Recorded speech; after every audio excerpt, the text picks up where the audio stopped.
It's the cold hard truth.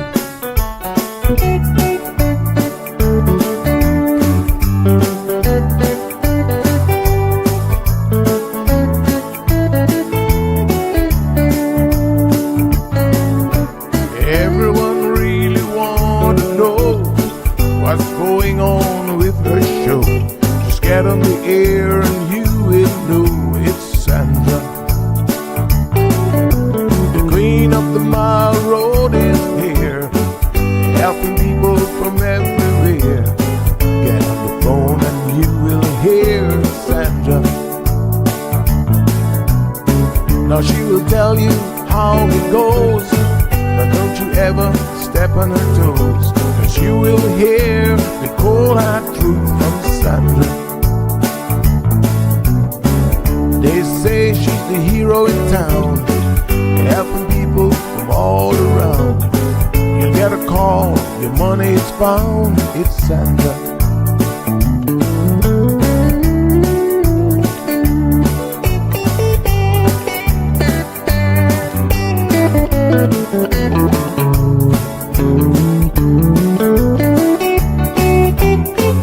Some will call her late at night just to say that there is a fight, and she will not just leave it alone. She'll get up and call on the phone, and when politics starts on her show, everyone really wants to know the way the things will really go with Sandra. Some will start to criticize, get on the show and tell pure lies, but someday we'll realize it's Sandra. And when they start to argue again, she'll pull the heads to the wind, and soon you will be a friend of Sandra. 'Cause every day everyone wanna hear from Sandra. Every day everyone wanna hear from Sandra. 'Cause every day everyone got to hear from Sandra. 'Cause every day everyone got to hear from Sandra.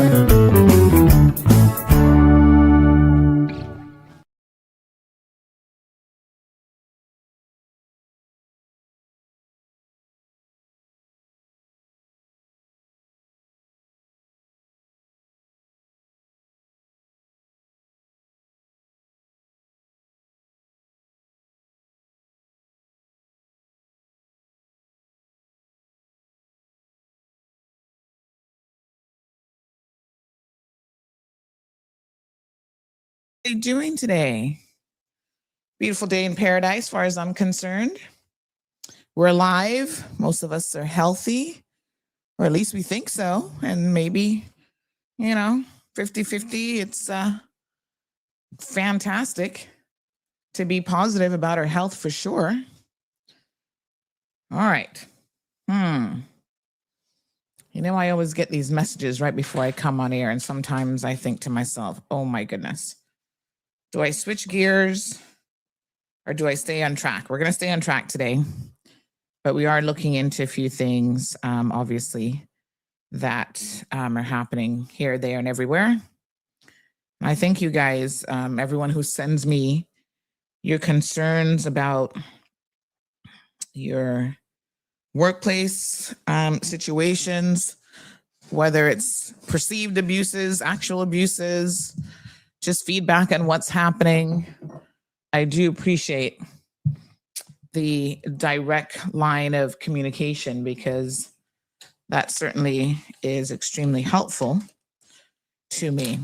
Of course, I've got to look into things as much as I possibly can. That's not always easy.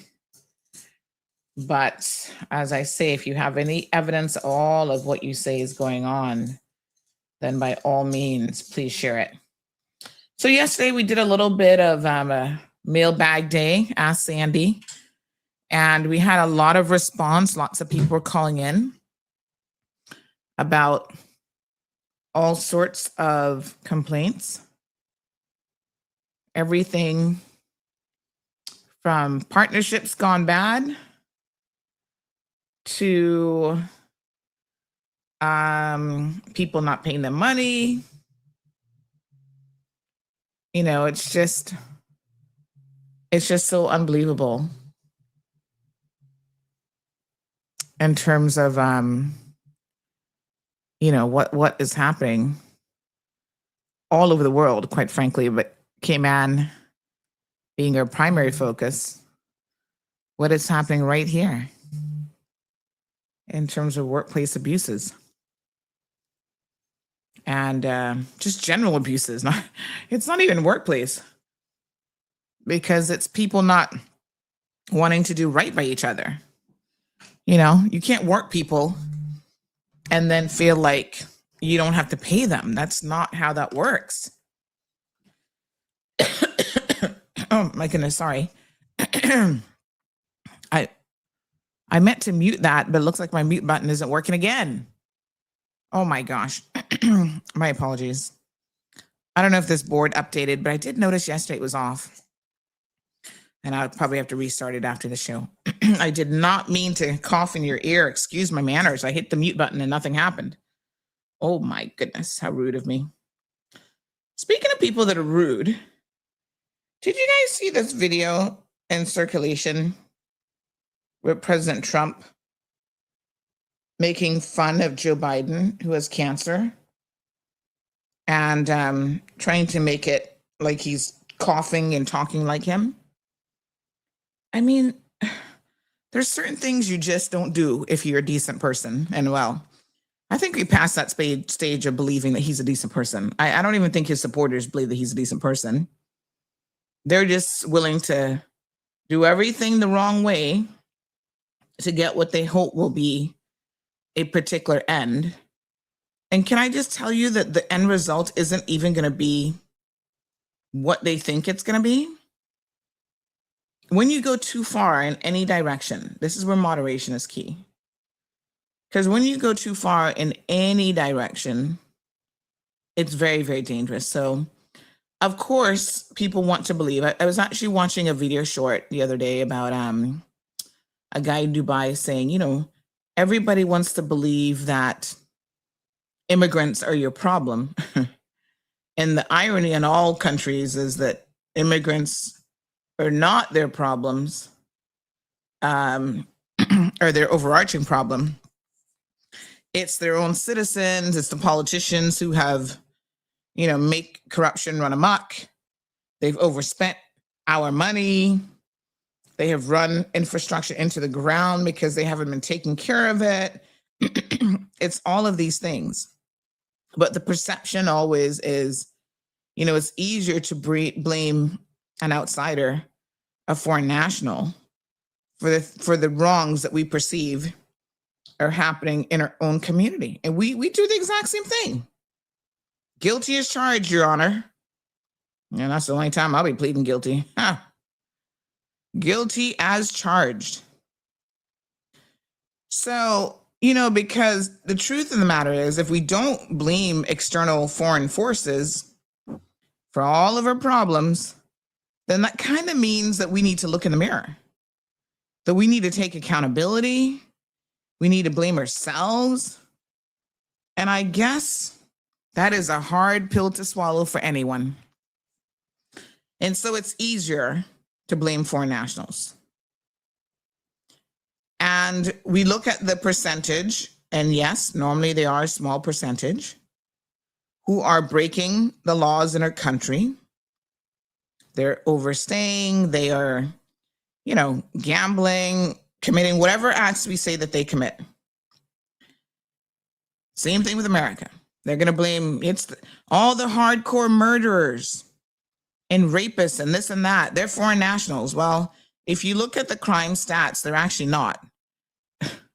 But of course, when you find one that is, that gets blown out of proportion by the media. So it certainly, you know, looks a particular way.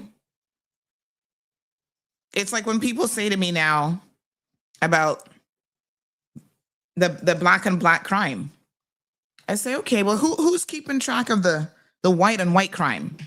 Because, you know, Not for nothing, but those numbers are way higher than anything that's happening black and black.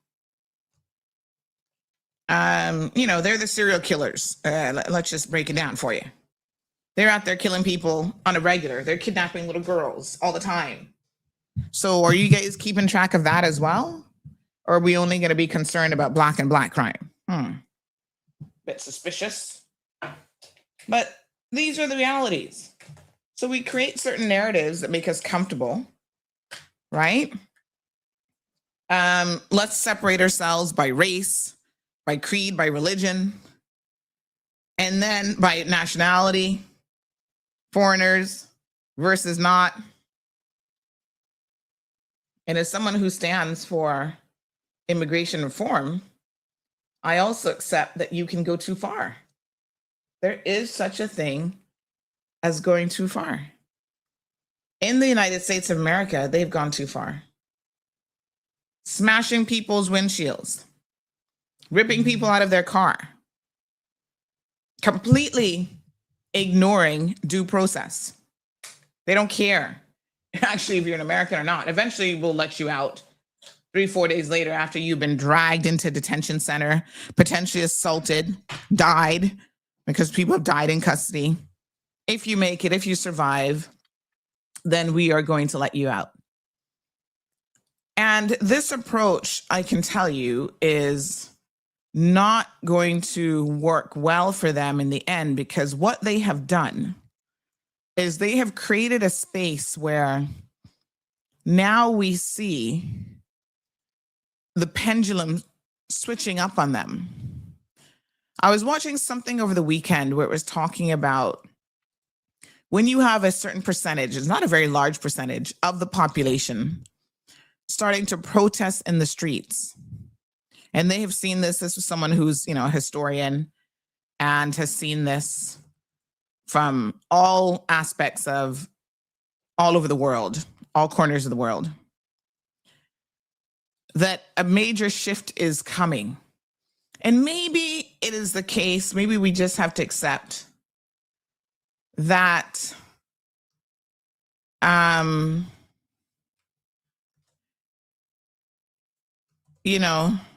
America needed a shift. Maybe we needed a shaking up. Maybe they needed someone like a Trump to remind them of the very democratic principles upon which their country was built. All these people claiming that they're Americans and, they want the foreigners out. Not for nothing. But just a couple generations ago, you were the foreigner. I mean, let's be clear here. Yeah, not that long ago, y'all came from somewhere. I feel like I was thinking about this weekend. I was watching protests. You have what do they call the handmaids? What is that group called? The women wearing the red, apparently with some movie or some TV show and stuff as well. They're now out protesting.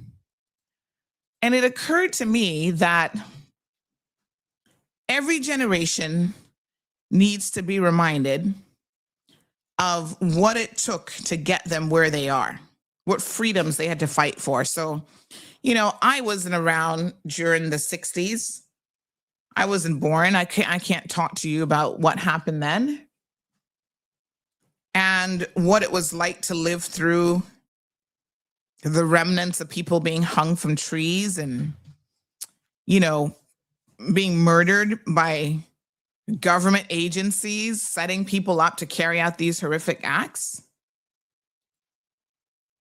So we forget very, very quickly. Human beings have an amazing ability to forget quicker than anybody else, I suppose.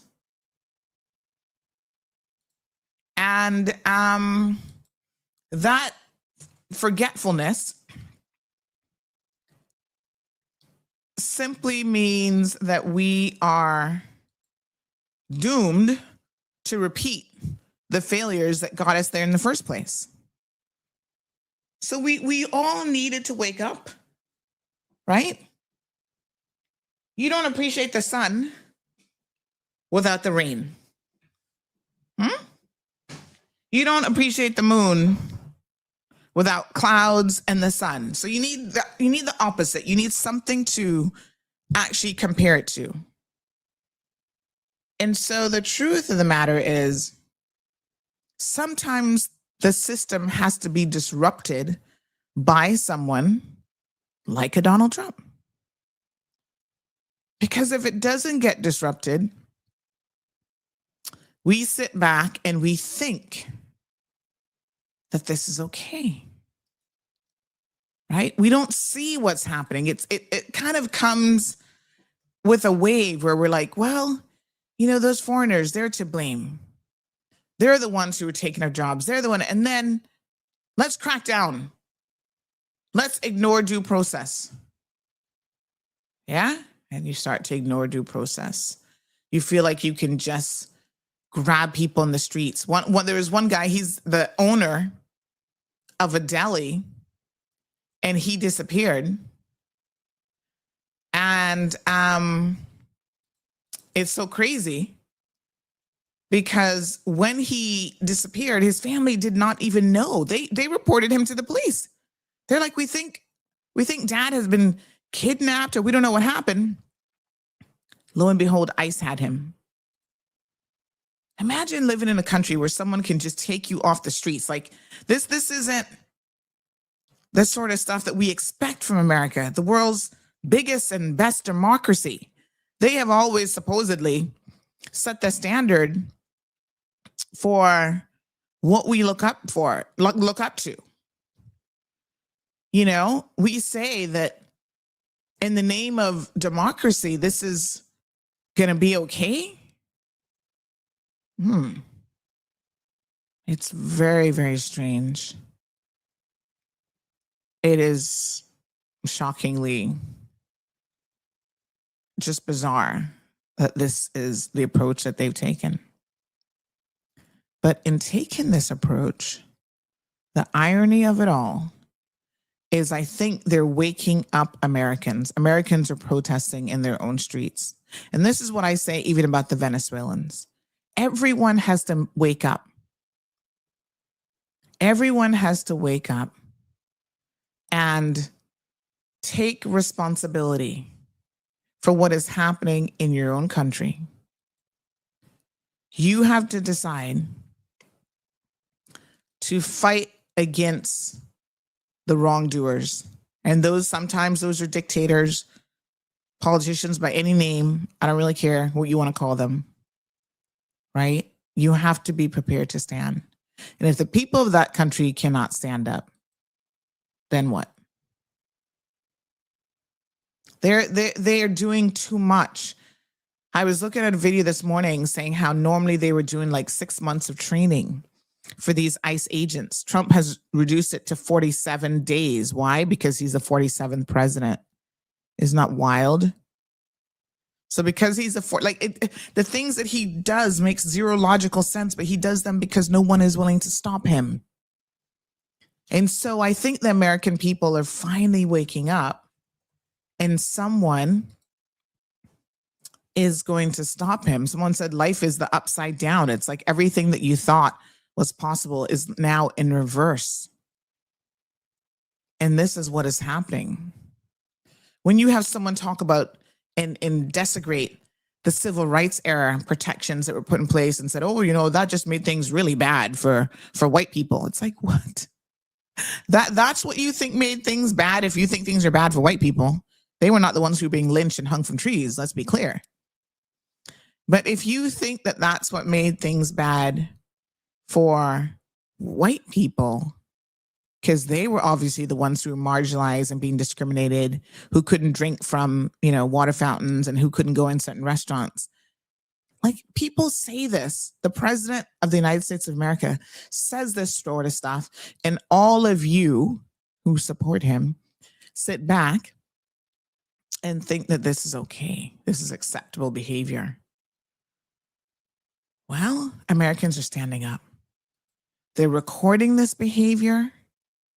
They are speaking about not just Nicole Good, who was gunned down in public on a public street in a white as you can probably get. What do we call it? City in America. And people are going, this is the United States of America? Foreign leaders are saying the United States of America is no longer a democracy. They're the worst place in the world. And as much as I hate to say this, absolutely nothing is going to change unless you have this sort of revolt. So you got to just keep going. I'm not living there, thank God. I don't even want to go there. I got to tell you the truth. At the moment, I have, if I need a package right now, I'm like, who's coming from Miami? As a matter of fact, anybody coming from Miami? Let me know. There's something I need. I don't even want to go there to shop. Now, it's bad when Annie don't want to go and shop. Right? I don't even want to see this. Because I'm seeing so much of it online. It is so disturbing. It's just absolutely shocking what is happening. But it has to happen. People have got to wake up. They're going to see that the real problem had nothing to do with the foreigners in their country. The real problem has been you guys have allowed your politicians to run amok for far too long. They've done whatever it is that they wanted. You didn't do anything about it. You voted wrong. And now they are going to continue to,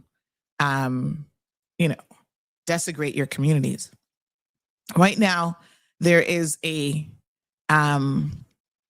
militia, Black community militia in Ohio that has formed a patrol group after neo-Nazi rallies were taking place in their Black village of Lincoln Heights. So imagine this for a second. Like, I can't make this stuff up. Like, nowhere in the world does this make any logical sense, but I'm going to tell you what's going on. This is a community that was built to give Black people a bit of a chance at having the white picket fence, right? And then they had the KKK rallies start to come in recently, and the police are like, whatever. We're not going to do anything about it. The KKK, they're so peaceful. Because only in America now would you believe that a group like the KKK is peaceful. You'll be fine. Don't fight back. They tell you don't fight back. When they come knocking at your window, they're going to break your window. They're going to drag you down the street. They're going to take you away. But you do not fight back. Yes, I've seen what's happening in Iran, Scott. And boy, America is starting to feel like some of these other countries. Have a look at this. This is so wild. When I saw this, I was like, huh? Alternative universe. Police officers or soldiers. They're business owners, their fathers, their sons, daughters. These are civilians, members of the Lincoln Heights Safety and Watch Program. It's a duty. Okay, let's go. The duty, protecting their neighborhood, the majority Black village of Lincoln Heights, Ohio.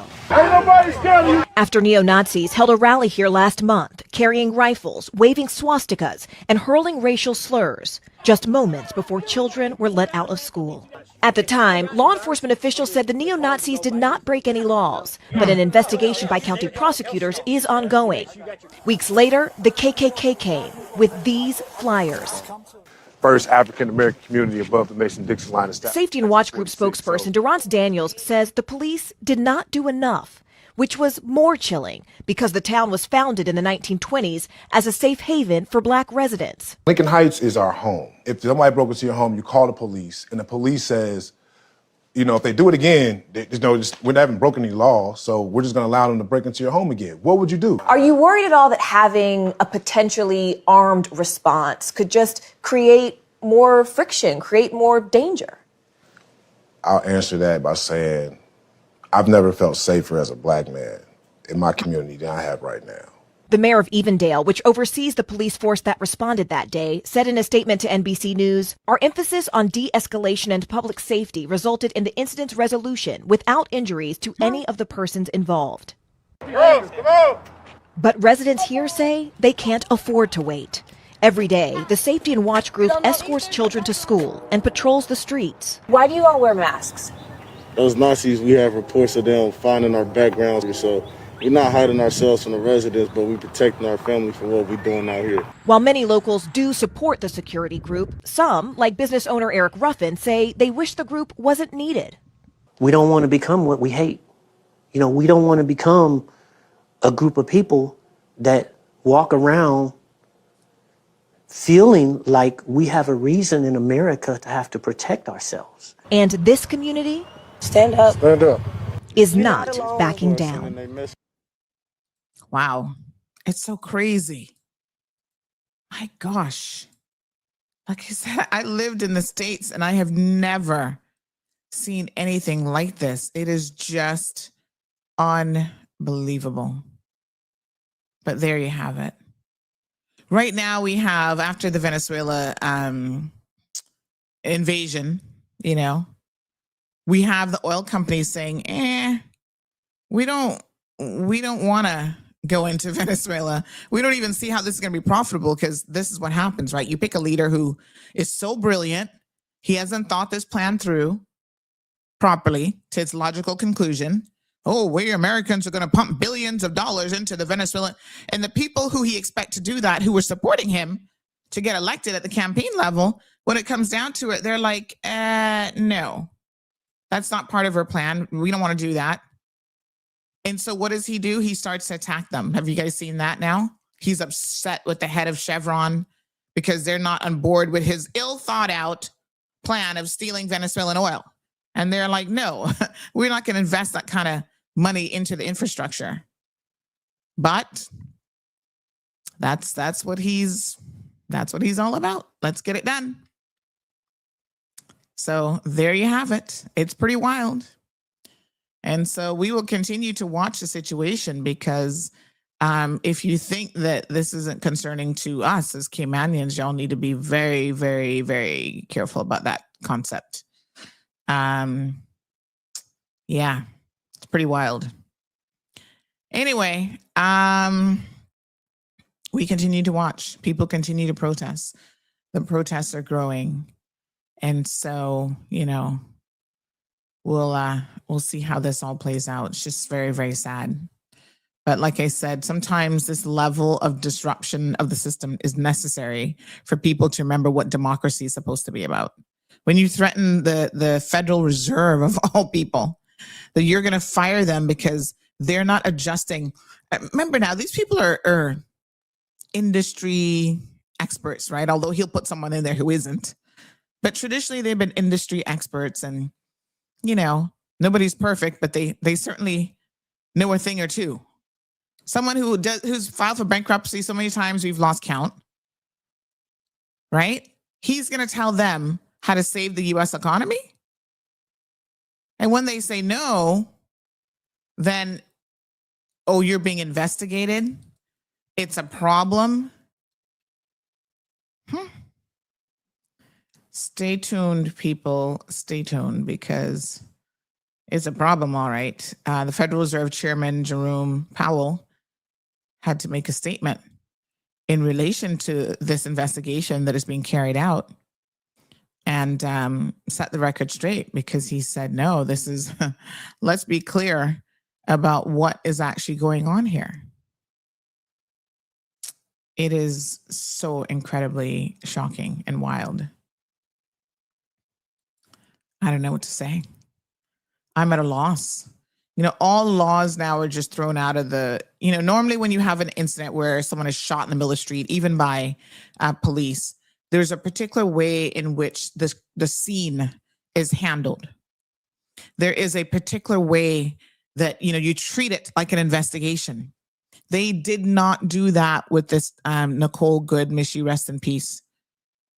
Renee Nicole Good. They didn't do that with that at all. They just picked up the body and took it away.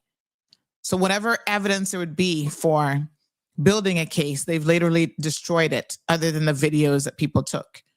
You know, they completely destroyed it because they don't want an investigation. They don't want the truth. And we have got to understand that an injustice anywhere is an injustice everywhere. I'm not an American. I could have been if I wanted to be. I had my residency. I voluntarily gave it up. I couldn't see myself living in that country, so I didn't want to maintain it. Right? I wasn't going to live there long term. I figured, well, if I ever want to go back, I suppose there's always an option of getting it back. I did the right thing. I relinquished it. And we have family in the States. You know, they're American citizens. My cousin that I grew up with in Tampa, he's an American citizen.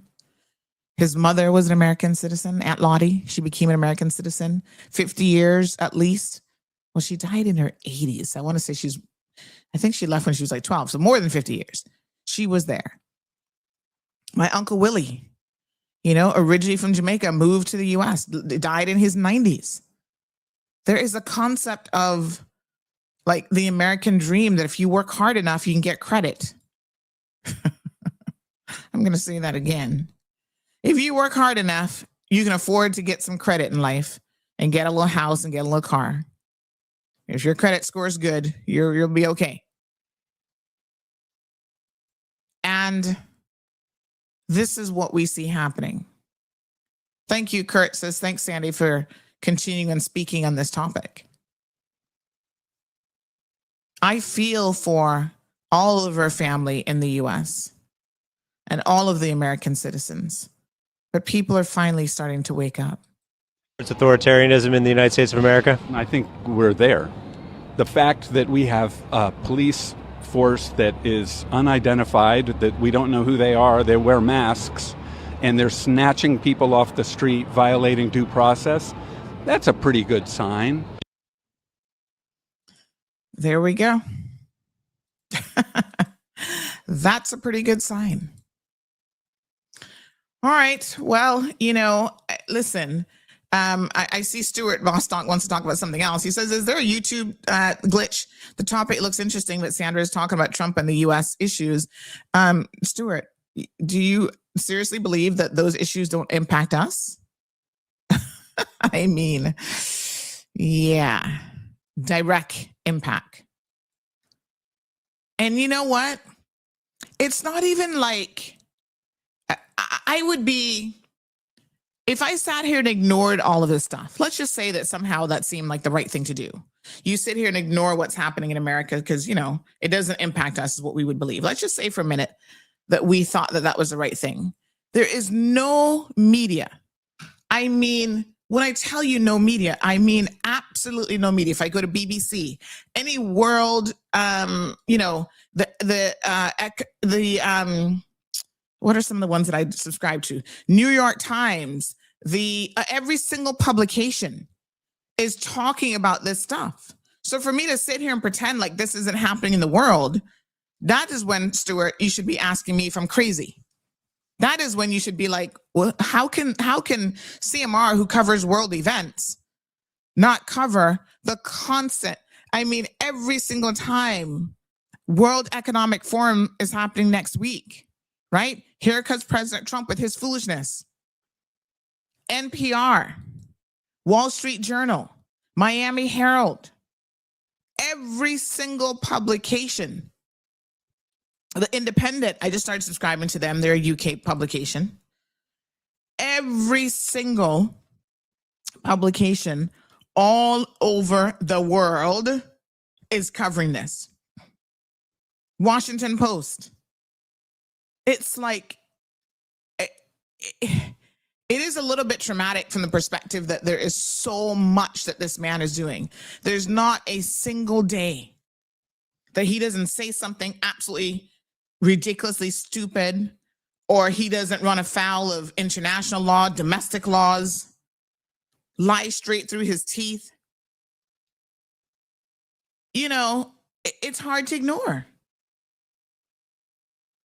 All right, look at the BBC headlines this morning. We got to talk about Greenland again. I'm just saying, look at the world headlines and then say to me, well, why do we care about this? It is everywhere. Okay? Look, see, front page again. Trump vows very strong action if Iran executes protesters. Really, when they're doing the same thing in their own country. Greenlanders getting scared about the Arctic's future. It just doesn't take much. Any publication, challenge me to go to any publication in the world, and one of the top stories on that publication right now, what's the Independent? Let's see. Is not going to be about the Americans and Trump. See, the Independent, boom, open it up. Let's accept all their cookies. First thing, Trump. He gave somebody the middle finger yesterday. Did you guys see this? Someone was hackling him at a Ford plant because, again, they're making America great again by saying, oh, let's bring all the work back because, yeah, we can do that. Turns out that has not worked very well. Even his own Trump companies, did you see the thing about the minimum wage this weekend? Where the companies that he supposedly owns have reduced the minimum wage.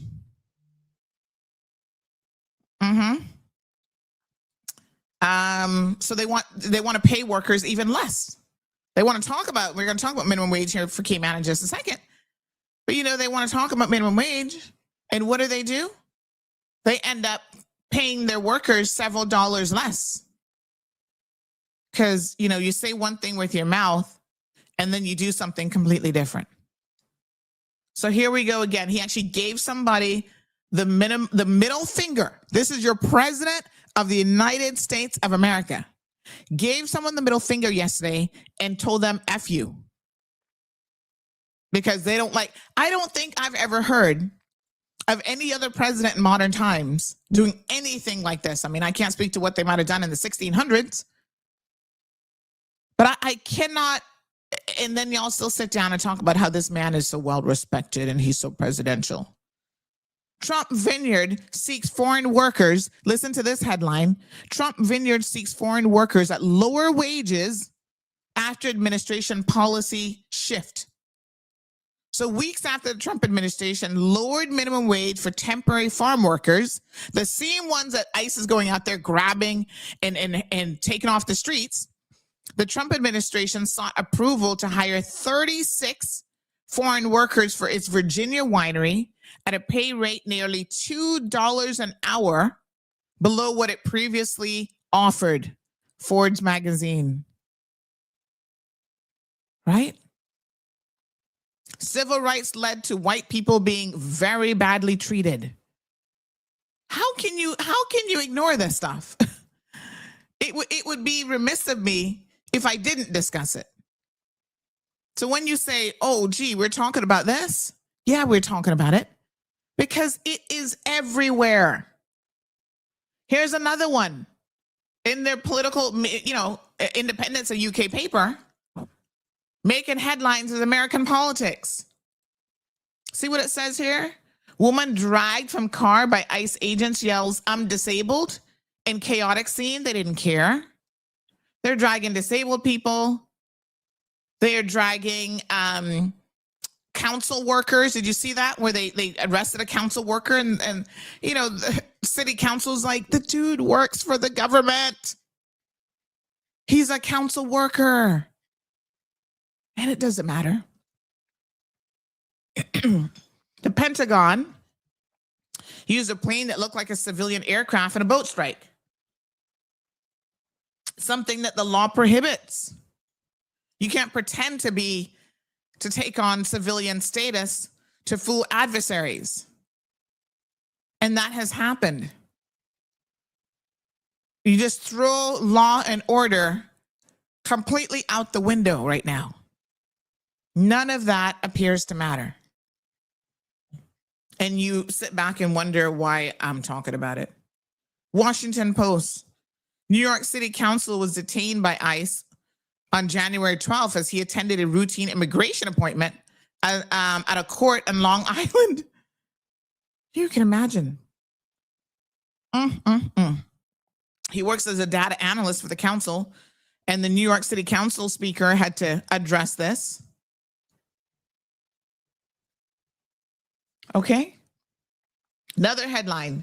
U.S. staff told to leave base in Qatar after Iran threatens attack and major escalation. Okay. Another headline, Vance, supposedly the vice president, although it looks like Trump wants his son-in-law or son or somebody to take over from him next, to lead White House showdown with Greenland's foreign ministers because they're still going for Greenland. Okay. Trump tells new CBS anchor that he owes his job to him in first interview.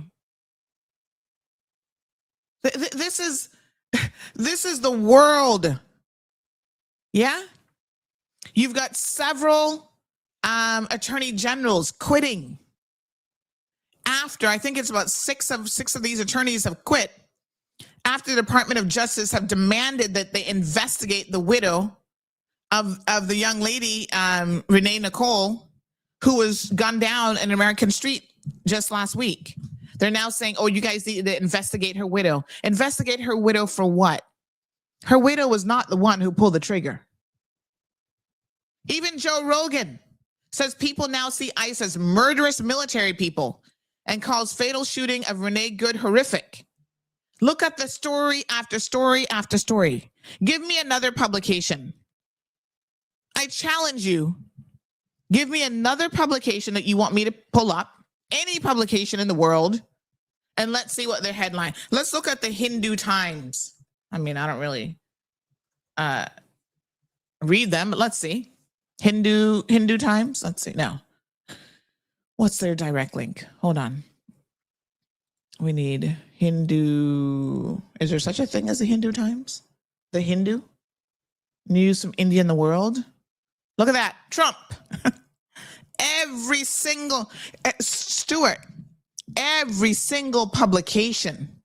If anyone right now can name a publication that I can open up and there's not something on the front page about Donald Trump, I will fall on my sword and give you $100.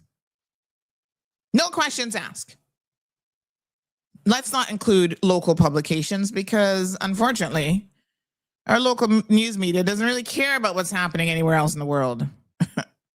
Okay? So yes, CMR is probably the only one. I haven't looked at the Compass. I can't tell you, but I doubt that they're going to have anything up. But any other publication, check The Onion. Okay, The Onion is a satire paper, right? Hold on. Why does this thing keep popping up? The Onion. Onion. All right, let's see. I think that's satire, I believe. Is that satire? Yep, all over the place. GOP adds ICE kills everyone pillar to 2026 platform. What the hell? Okay. Christy Norm, or whatever her name, on Renee Good's murder. We will find the immigrant who did this. What immigrant? He was an American. The ICE agent was an American. What is she talking about? Immigrant? Lord have mercy. I tell y'all, I cannot make this stuff up. Give me 1 second here. There's a video actually about her. Let me see if I can find it. Because, you know, when you surround yourself with village idiots, I was seeing something this morning, like 50 or 64% of Americans, or some ridiculous number, don't read above elementary school level. Well, that certainly explains a lot in my mind. Right? The emperor wearing no clothes, and nobody is intelligent enough or have the balls to tell him that he looks like a complete idiot, complete fool, and he's not wearing any clothes. And then we've got Caymanians. I see you, Elray, talking about Trump 3 more years. Then we've got Caymanians who are all too happy to sit back and support this kind of nonsense. Let me tell y'all something. It is really, really shocking. ICE vows to restore order using whatever force unnecessary. I think they meant necessary. So The Onion, as I recall, is satire. All right, give me another site. Challenge me. Come on. Let's close all these web pages. Okay. Anybody think that they can win this challenge today? Give me a publication. No, that's the point, El Rey. Even the Onion has headline news as Trump. Everybody does. Jamaican Observer. That's a good one, Sydney. I like that one, Sydney. All right, let's see. Jamaican Observer. All right, let's see. Ooh, might we have a winner in our hands? Because Caribbean publications just don't care about nothing. Okay, let me see. If there's nothing on the front page about Trump, you've won. Ah, sorry. There he is. Sorry to you. And it was published today. Danish foreign minister heads to White House for high stakes Greenland talks. Yep. Even the Observer. I was kind of thinking you might have won there. Parliamentary committee to debate. Oh, that's another one. No, that's not Trump. But yeah, sorry. Good call though. I thought you were going to win it for a second there. And then there's that little side story right there about Trump. Oops. That was a good one. That was good. Almost got it. Anybody else? Give me another publication. The Gleaner. All right, let's try it. Jamaica Gleaner. Okay. Let's see. Oh boy, is he gonna get it? Sydney gunning for that money. He's like, yes. All right, let's see now. Costa Rica Secretary. Okay. Black River. All right, lead stories. Okay.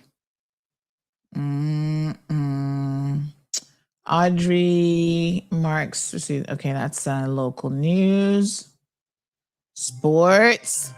I think Sydney might have gotten it. Hold on.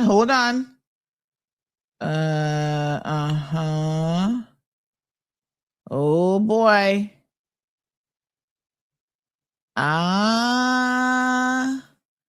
I think maybe. Oh no. Venezuela. I mean, the headline says the attempt by the United States to own and subdue and improve Venezuela is rooted in a time long before the 19th century Monroe Doctrine. Close. It was in the letter to editor section. Lawsuits by Trump allies could shape how the 2030 census is done. Good morning, caller. Oh, hold on one second. I'm not hearing you. I feel like I need to restart this board, Hold on one second, mama. Hello? Oh, no, I still can't hear you. All right, let me restart this phone. I really feel like I need to restart the whole board, to be honest. But challenging to do that when you're actually using the board. All right, let me just restart the phone. Close. You almost got it. Almost.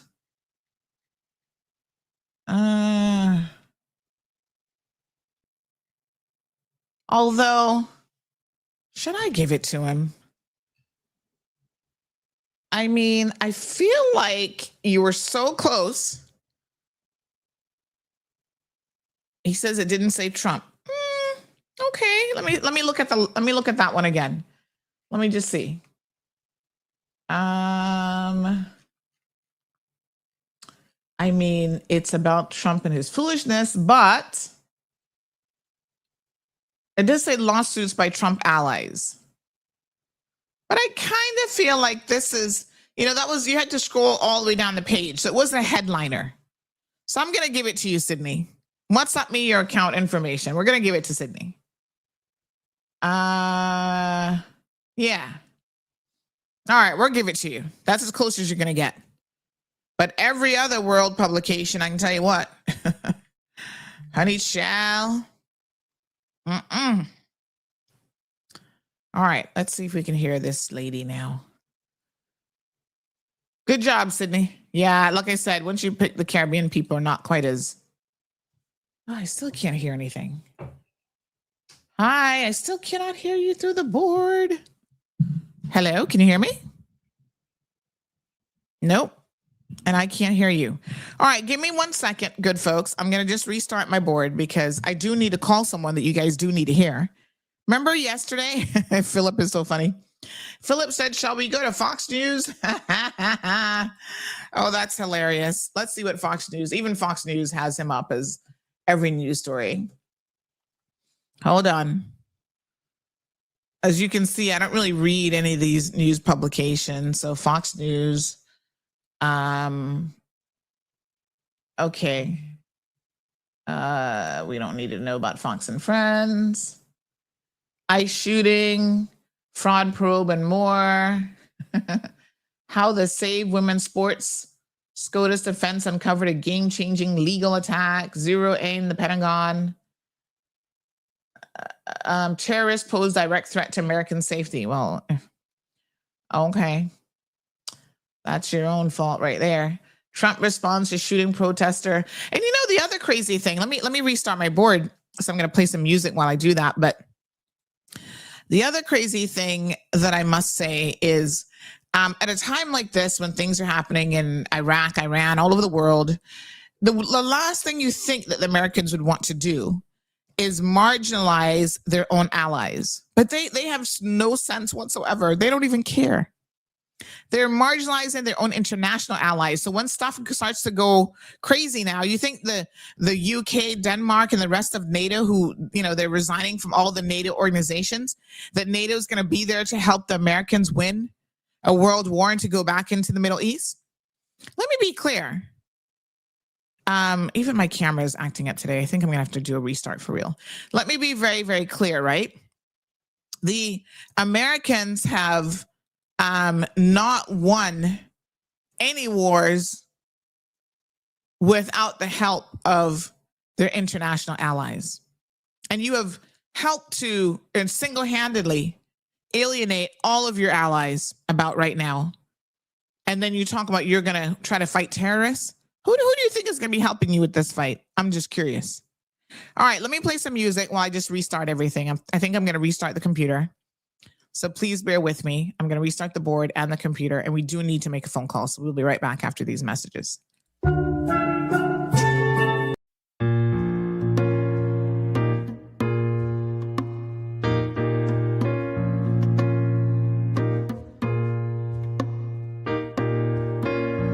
hear the people talking. What are they talking about? This world's gone crazy, and I'm trying to find a way out.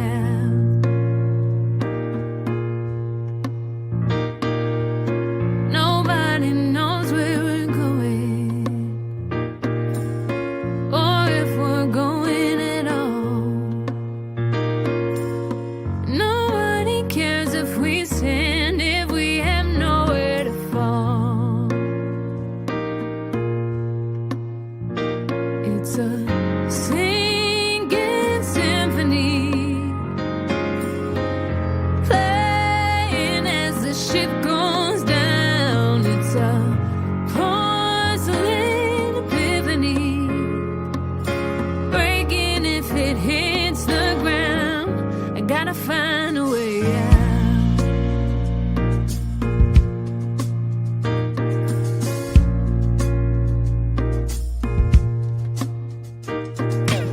So many questions answered without an answer to tell. Too many things on my mind for anything to go well.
Hello. Now can you hear me? Yes, I think you can hear me now. Okay. Can you guys hear me now? Yes? All right. So I restarted the board. Let's try that caller again. Aha. Now I can hear the phone ringing. And then we're going to call someone else who wanted to call into the program.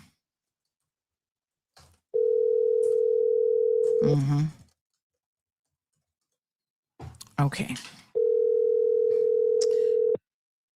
Maybe she was calling to win. I'm not sure. All right. So we'll give it to Sydney. Sydney, what's up, me?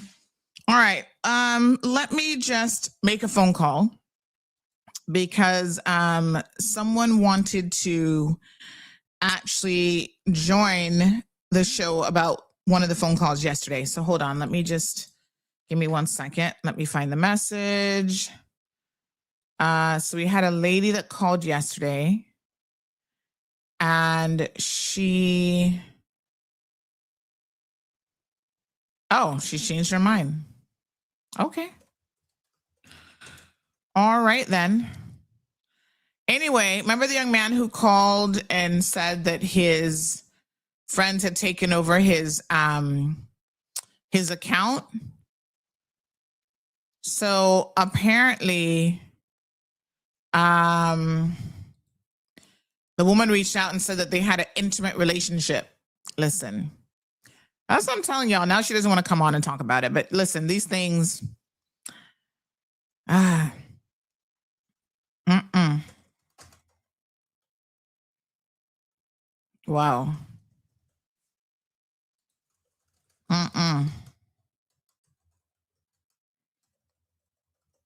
Wow. Yeah. Anyway, not surprised by that. Somebody said try the Keyman compass. I doubt the compass has anything. Let's see.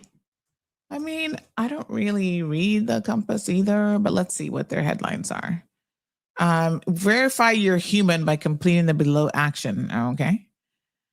Keyman compass. Like I told you guys, we can't do local because they don't really cover anything.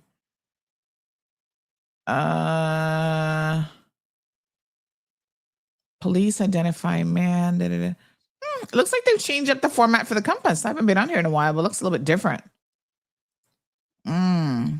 They do have a thing on why Venezuela matters.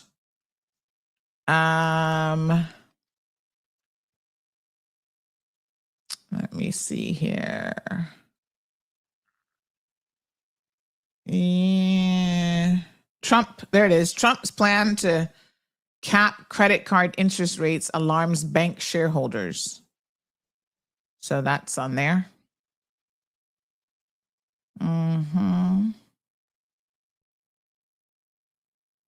Okay. They actually have a section called press releases. That's interesting. Okay. Interesting how they've worded that. Yeah, they did mention him about that. So, okay.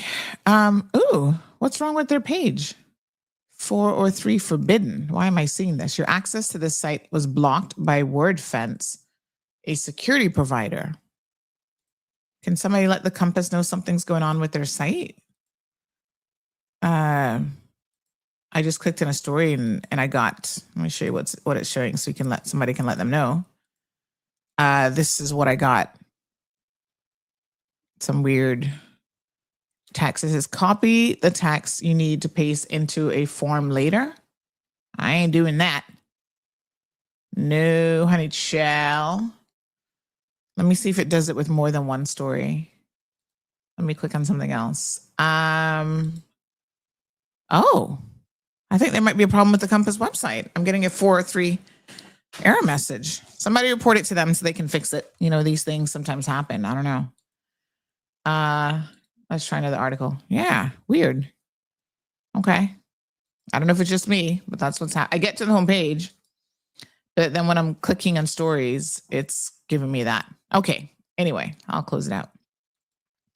Somebody look into it. All right. Let's move on. Minimum wage here in the Cayman Islands. Let's talk about it. Irvin says that's a bug. Don't copy. Oh, honey Shaw, you're not getting me to copy nothing. Definitely not. Irvin says you never see smoke without fire, but in this case, it's the fire, then the case. What a bangarang, right? I knew something found. Listen, Anthony, you didn't have to tell me that. You know, it's always some mix-up story. Girlfriend, boyfriend, mix up, meow, boom, boom, this, that, ling-a-ling-a, ding-a-ling-a, all kind of mix-up stories. I am not surprised. None of that would surprise me. In fact, it would surprise me if that isn't what it was about. You know? Yeah. Not surprised one bit. Yes, I was like, what kind of people? You would make this woman have access to your, what? A friend? What kind of friend? Chill. That's what I keep telling y'all. Get your lives together. Get it together, honey, chill. Mm-hmm.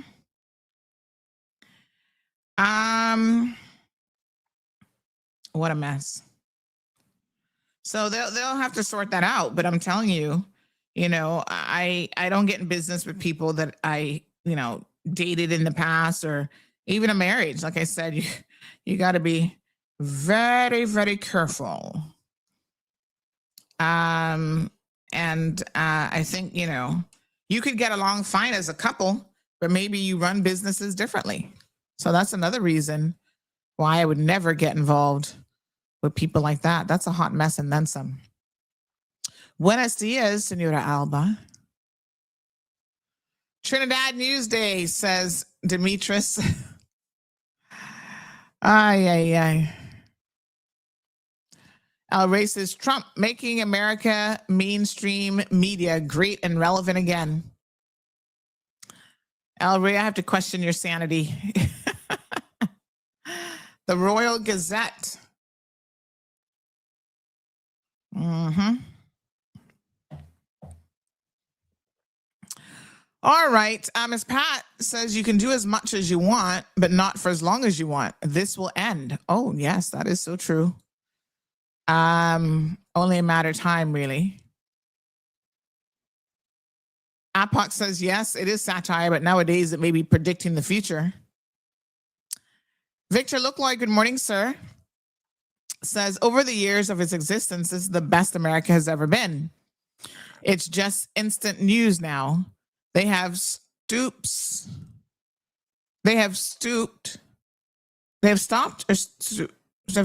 having hanging parties and stopped burying black babies in the swamp and using golf clubs to take their heads off. Okay.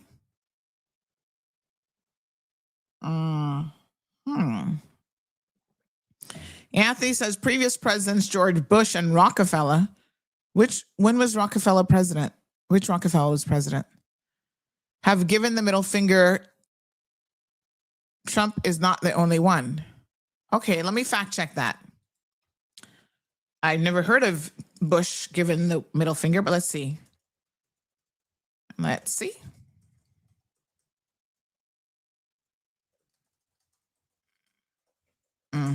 Let's find out.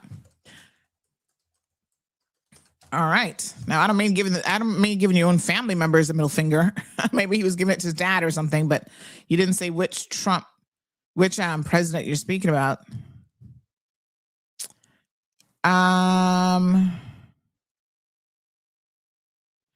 So here's the difference. George W. Bush before the presidency, so he was not a president. So again, fact check and found not to be true, Anthony. Sorry. We're going to start fact checking all of you. So a widely circulated one-fingered victory salute video Shows Bush, then Texas governor, flipping off the camera in a joking backstage moment before a TV hit. This was not directed at protesters or the public, or predates his presidency. So you can still find that one on YouTube. That's the only one. Rockefeller, which Rockefeller are you talking about that was president of the United States?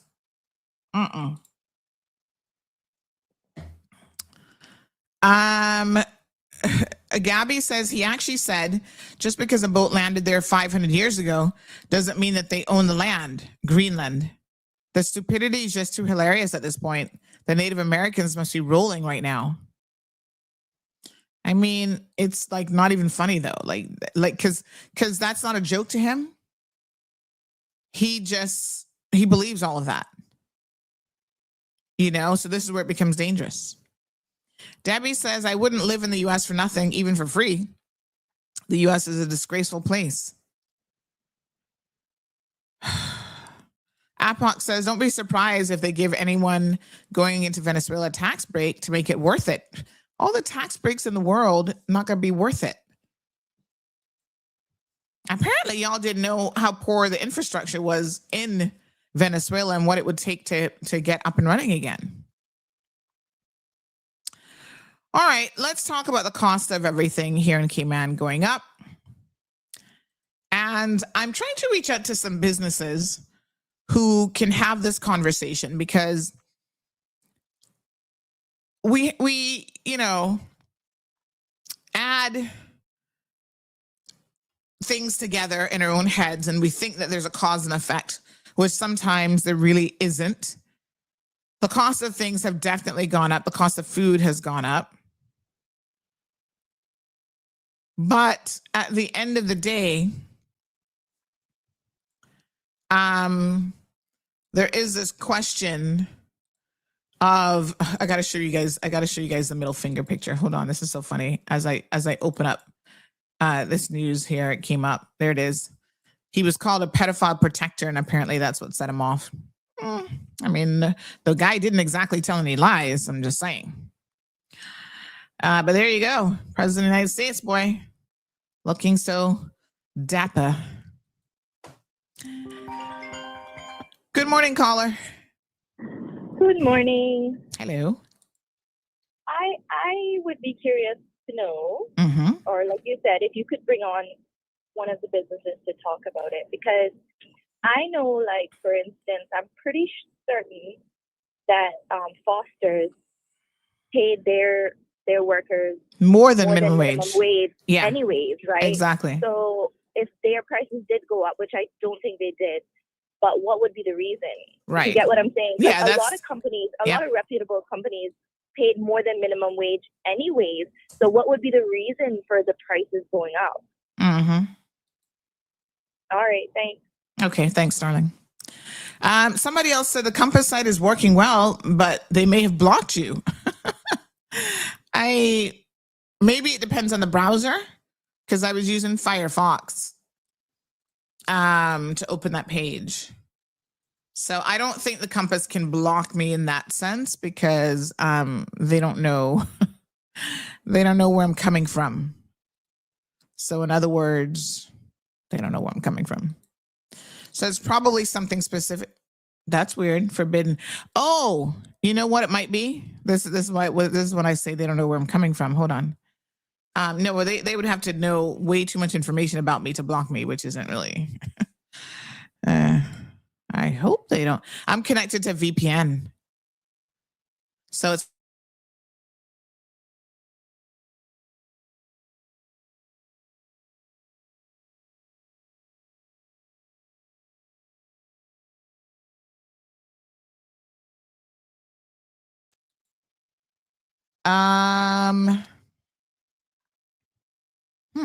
Okay. That's what it is. Mystery resolved.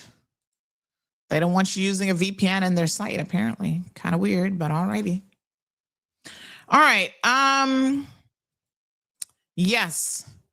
So let me just see here. I was just grabbing that image.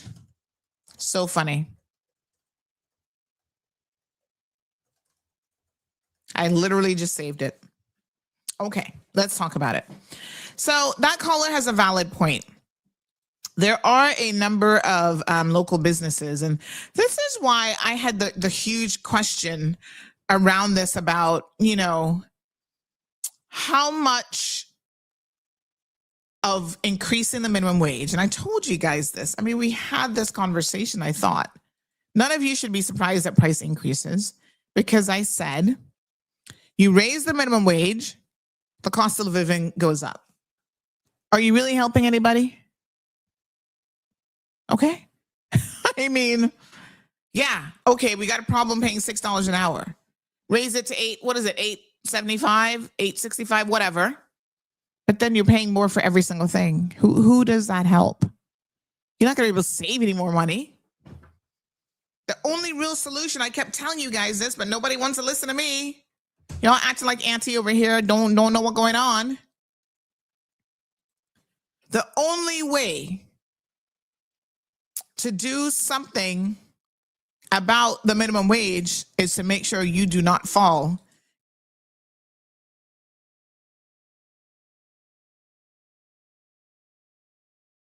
Man, the other day, oh, Miss Sandy, I can't pay my rent. I said, okay, tell me about your life. What are we doing with our lives? Well, trying to finish high school. They're not enough. If you're not qualified to do something, anything, something that is in demand, you're always going to be a minimum wage worker. And you cannot be a minimum wage worker and survive anywhere in the world. There are places in the US where the minimum wage is $12, $15 an hour, and they still can't afford rent. They're still living, all 5 people bungled up together. Because minimum wage is never a livable wage, no matter where you live.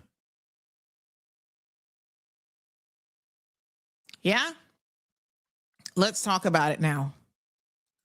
Prices. Someone sent this today. Cayman Brack.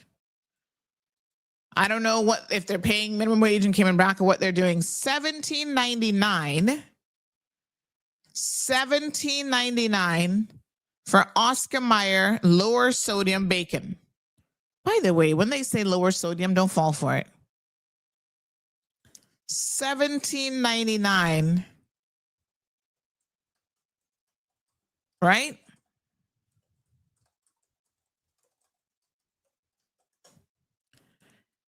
This is crazy. I mean, I can't imagine a pack of bacon costing $17.99. What kind of import duty are you guys paying there in Cayman Brack? Is that the same as everybody else? $17.99 for a pack of bacon. That's CI dollars, by the way. If you have a family of 4, that's not even enough to feed them because, each person's probably going to want 2 slices. How many pieces are in that bacon? Barely enough. Maybe if the baby only wants half a slice, which, trust me, you want to give up this bacon anyway. What's in it is highly linked to cancers, especially colon cancer. So not for nothing, but they're now labeling it as carcinogenic.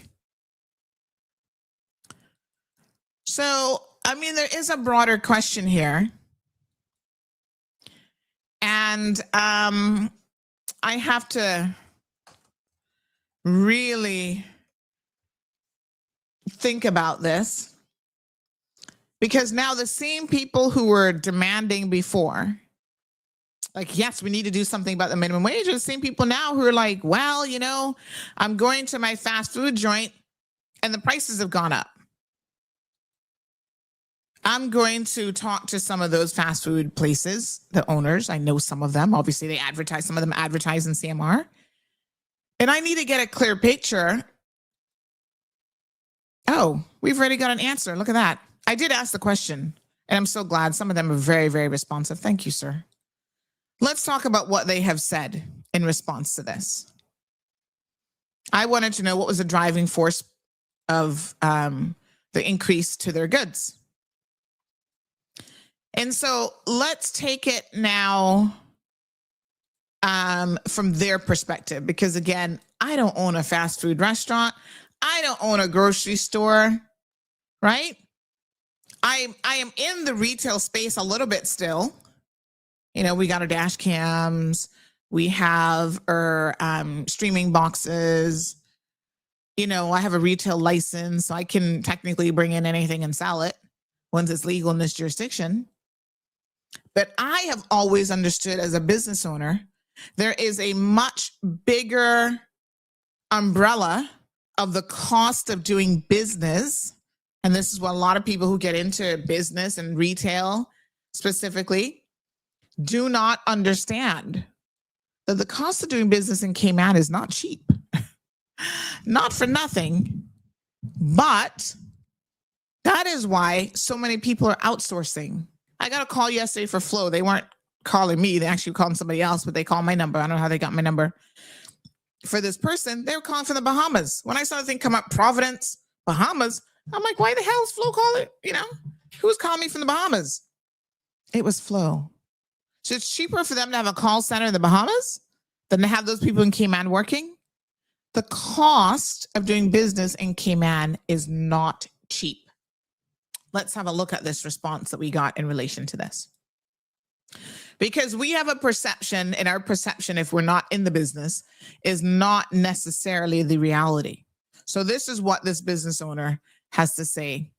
And yes, they are in the space of, you know, yeah, Gabby, you talk about Burger King. Let's see what they have to say. Okay, let's get it straight from the horse's mouth. She's saying the 2-for-1 deal is now $9. The person says, good morning. This applies to everywhere, not just me. Beef is up since last year, nearly 20%. Ah, there you go. There's your President Trump connection. For those of you who don't want to talk about him. Why do you think beef is up? Oh, it just miraculously went up because the cows are golden all of a sudden? His policies have impacted the cost of everything, double-digit inflation in the United States of America. What do we say here? They sneeze, we're the ones catching the cold. This is a perfect example, right? This person has given a thank you for being so detailed in your response, because these are the things that we need to look at. Minimum wage is but one factor, but this person's like, no, let's look at the bigger picture. Beef is up nearly 20%, and this year already, again, by 11%. This year, we're only in 2 weeks. I mean, what is today, the 14th? Not even 2 weeks. And it's already gone up by 11%, another 11%. Eggs, while coming down, doubled last year. Remember the egg situation where people were running to Costco, grabbing multiple dozens, and then your restaurants, both in Cayman and elsewhere, they were also saying, well, because of the cost of eggs, we can't afford to sustain this. So if you ordered an egg on the local menu, you had to be prepared to pay an extra $1 or $2. And they put a little sign up.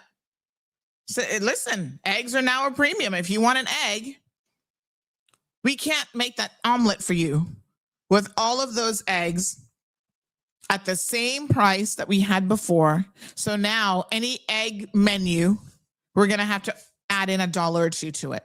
All right, eggs up. Doubled last year. Starting to come down now, it says. This business owner says, I did not pass any of that through to pricing as I thought it would adjust. So these are the calls now that business owners have to make. Like, what do you pass on to your customers? Eventually, everything is passed on. It either impacts your profit directly. And if you're willing to operate a non-profitable business, I guess that's one thing. But who does that? Nobody gets in business to have a failure of a business and to operate a non-profitable business. That doesn't make any sense. So I guess these are the choices that business owners have to now make. Okay? Oils and fats for cooking went up 12%. Shipping costs went up by 7%. The biggest ones, if produce, that is up about, is produce, which is up about 25%. Wow. Damn. Then add in labor costs, rent, insurance for both business and health. Utilities are the single biggest line item in my business, i.e. CUC, drinks, soft drinks, coffee, all that went up month over month. Then we have the unknown of this year. The things that will impact food costs will be, there should be lower, so this is what they're suggesting could potentially help. There should be a lower import duty on all food, or it should not include shipping and insurance. Because remember, now when you bring stuff in, they're not just charging you duty on the item, they charge you duty on everything. So whatever your shipping cost is, your insurance cost, but that's revenue for government. So are we prepared to take away revenue for government? Question mark. Number 2, CUC. The electricity situation needs to be addressed. In the US, this equates to 1% of a company's sales. Here, it's 6%. Okay. But what are you going to do about that? Are these businesses trying to innovate themselves? Any of them going solar? Any of them getting solar panels? Are they looking at how to, improve? Let me ask this question, because they've built some new ones. Any solar panels on any of your locations? So I beg the question about what they can do to help themselves. Number 3, insurance will go up again, as we haven't felt the impact of Melissa destruction and payouts. So remember, so this will be huge, they say. So remember now, regional and international events impact came in. I need you all to stop living in a bubble. Seriously, stop living in a bubble. Because when you live in a bubble, that's when you sit here and ask me, why do you discuss these international things? What does it have to do with us? Hurricane Melissa, although it did not directly impact the Cayman Islands, through how reinsurance works, we will all pay for that. And that is billions of dollars worth of damage to Jamaica. In the last 4 years, I've had no claims. My business and property insurance has increased by 50%. Let that sink in. Business and property insurance has increased by 50%. My health cover has gone up by 25%.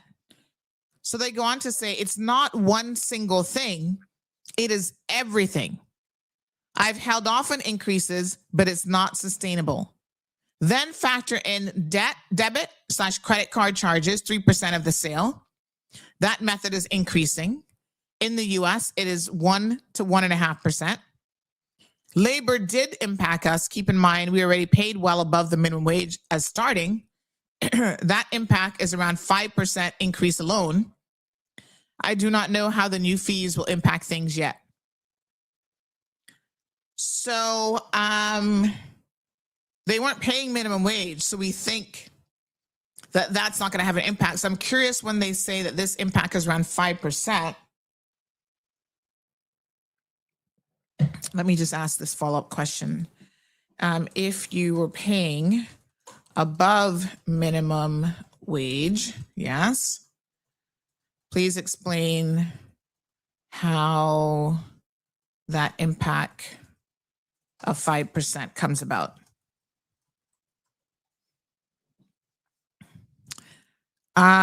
So I said, have you done any solar panels? They said, no, the math doesn't work because CUC has to buy the power we generate at a discount, and we cannot generate enough to power us.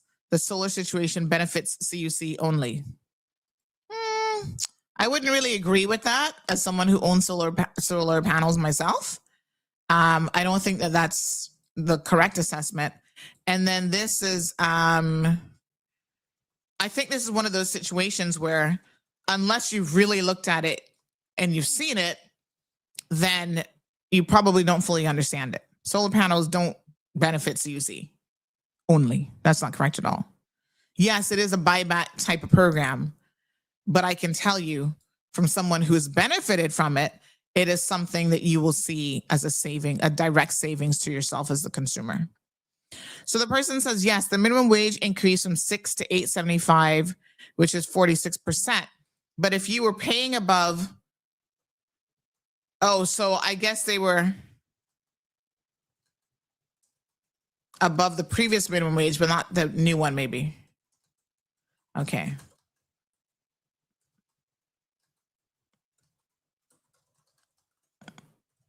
All right, I think I understand perhaps what they're saying.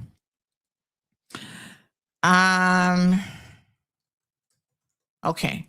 So yeah, these are types of conversations that we need to have, right? So that we can understand some of what is, and that's true. Jesse says, keep in mind that commercial CUC rates are higher than residential. Are they?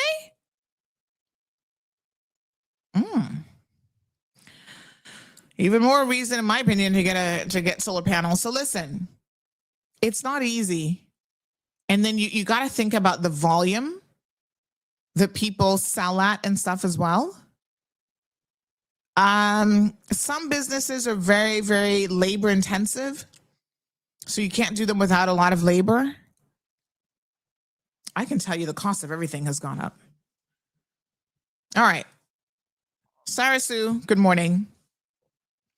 Says, thank you for breaking it down. That's all we want. If we do not ask, we won't understand. And so I think that this has to be a conversation. I'm going to invite some of the players perhaps to really come on a show and try to, break this down for us, because, we need to understand their perspective, where it is that they're coming from, and how it works. Because once again, what we don't do and what we're not involved in directly, we don't understand. So Abby says that same bacon costs $11.49 in Foster's, and Cayman Brack, it was how much? $17.99. So what is driving the cost in Cayman Brack more than in Grand Cayman? The only thing that I can think of is probably the population size, because this is where volume matters. If I can sell out this bacon, Oscar Mayer bacon, at $11.49 because I've got thousands of people buying it versus hundreds of people, I guess your profit margin, isn't going to quite be the same. So Keith says the fast food restaurants are charging $4 more for some orders. Selvin, good morning. Says you are dancing soul music to road match issue. What? Good morning, Sandy. You are dancing soul music to a road match issue. The question is it because it is your government? Huh? Salvin, I don't even know what you're talking about. What? Anybody knows what Salvin's talking about? Soul music? Salvin, you lost me, and I can't address what I don't even understand.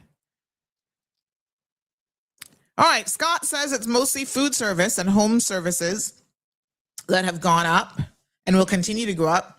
Those employers are not eating a penny of that wage increase. So burgers, plate of food, pool service, landscaping, daycare, cleaning, janitorial are all going to go up.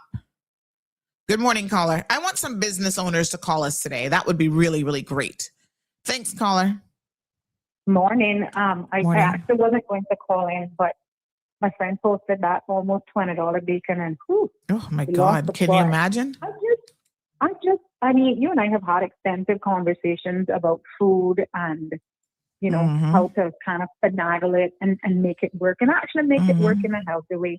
And with the increase of minimum wage, you would have to be a complete fool to have not anticipated that it would lead to the increase in just everyday goods. I mean, the gas station attendant is also going to earn $8.75. Gas is going to go up. The cashier is going to earn $8.75. The price of goods are going to go up. That's going to happen. Your domestic worker, her pay has also gone up. That's just it for everybody. But the thing that I think we're talking about here today is food And I will tell people hands down, you and I have had this conversation ad nauseum. There is so much that we can do as individual consumers to help kind of bear the cost of these increases. People are in business with a view for profit. I think that's the definition of like business, view for profit. Nobody goes into business to be at a loss. Exactly. Right? Do they have to tear your head off? Well, no. And until you understand the true intricacies and realities of actually doing business, it's kind of hard to say, well, they're tearing our heads off. Sometimes I feel like that, and sometimes I say that. I'll give you an example. There's a particular cereal. My son has an eating disorder. There's one particular cereal that he will eat that is on the healthier side. That cereal in Canaan is $12 a box. Out of the US, it's $5.48. That's one box, not including tax, not including shipping. It's not including the dock worker who packs it onto the boat, the trucker who trucks it to the supermarket, the packer who packs it out, and the cashier who runs it through the till. Is that cost justified? I can't say. We would always want things to be lower, but they're alternatives. They're healthier alternatives. And I dare tell you, I do it every single week. I'm a huge advocate for meal prep. I'm a huge advocate for cooking your own food.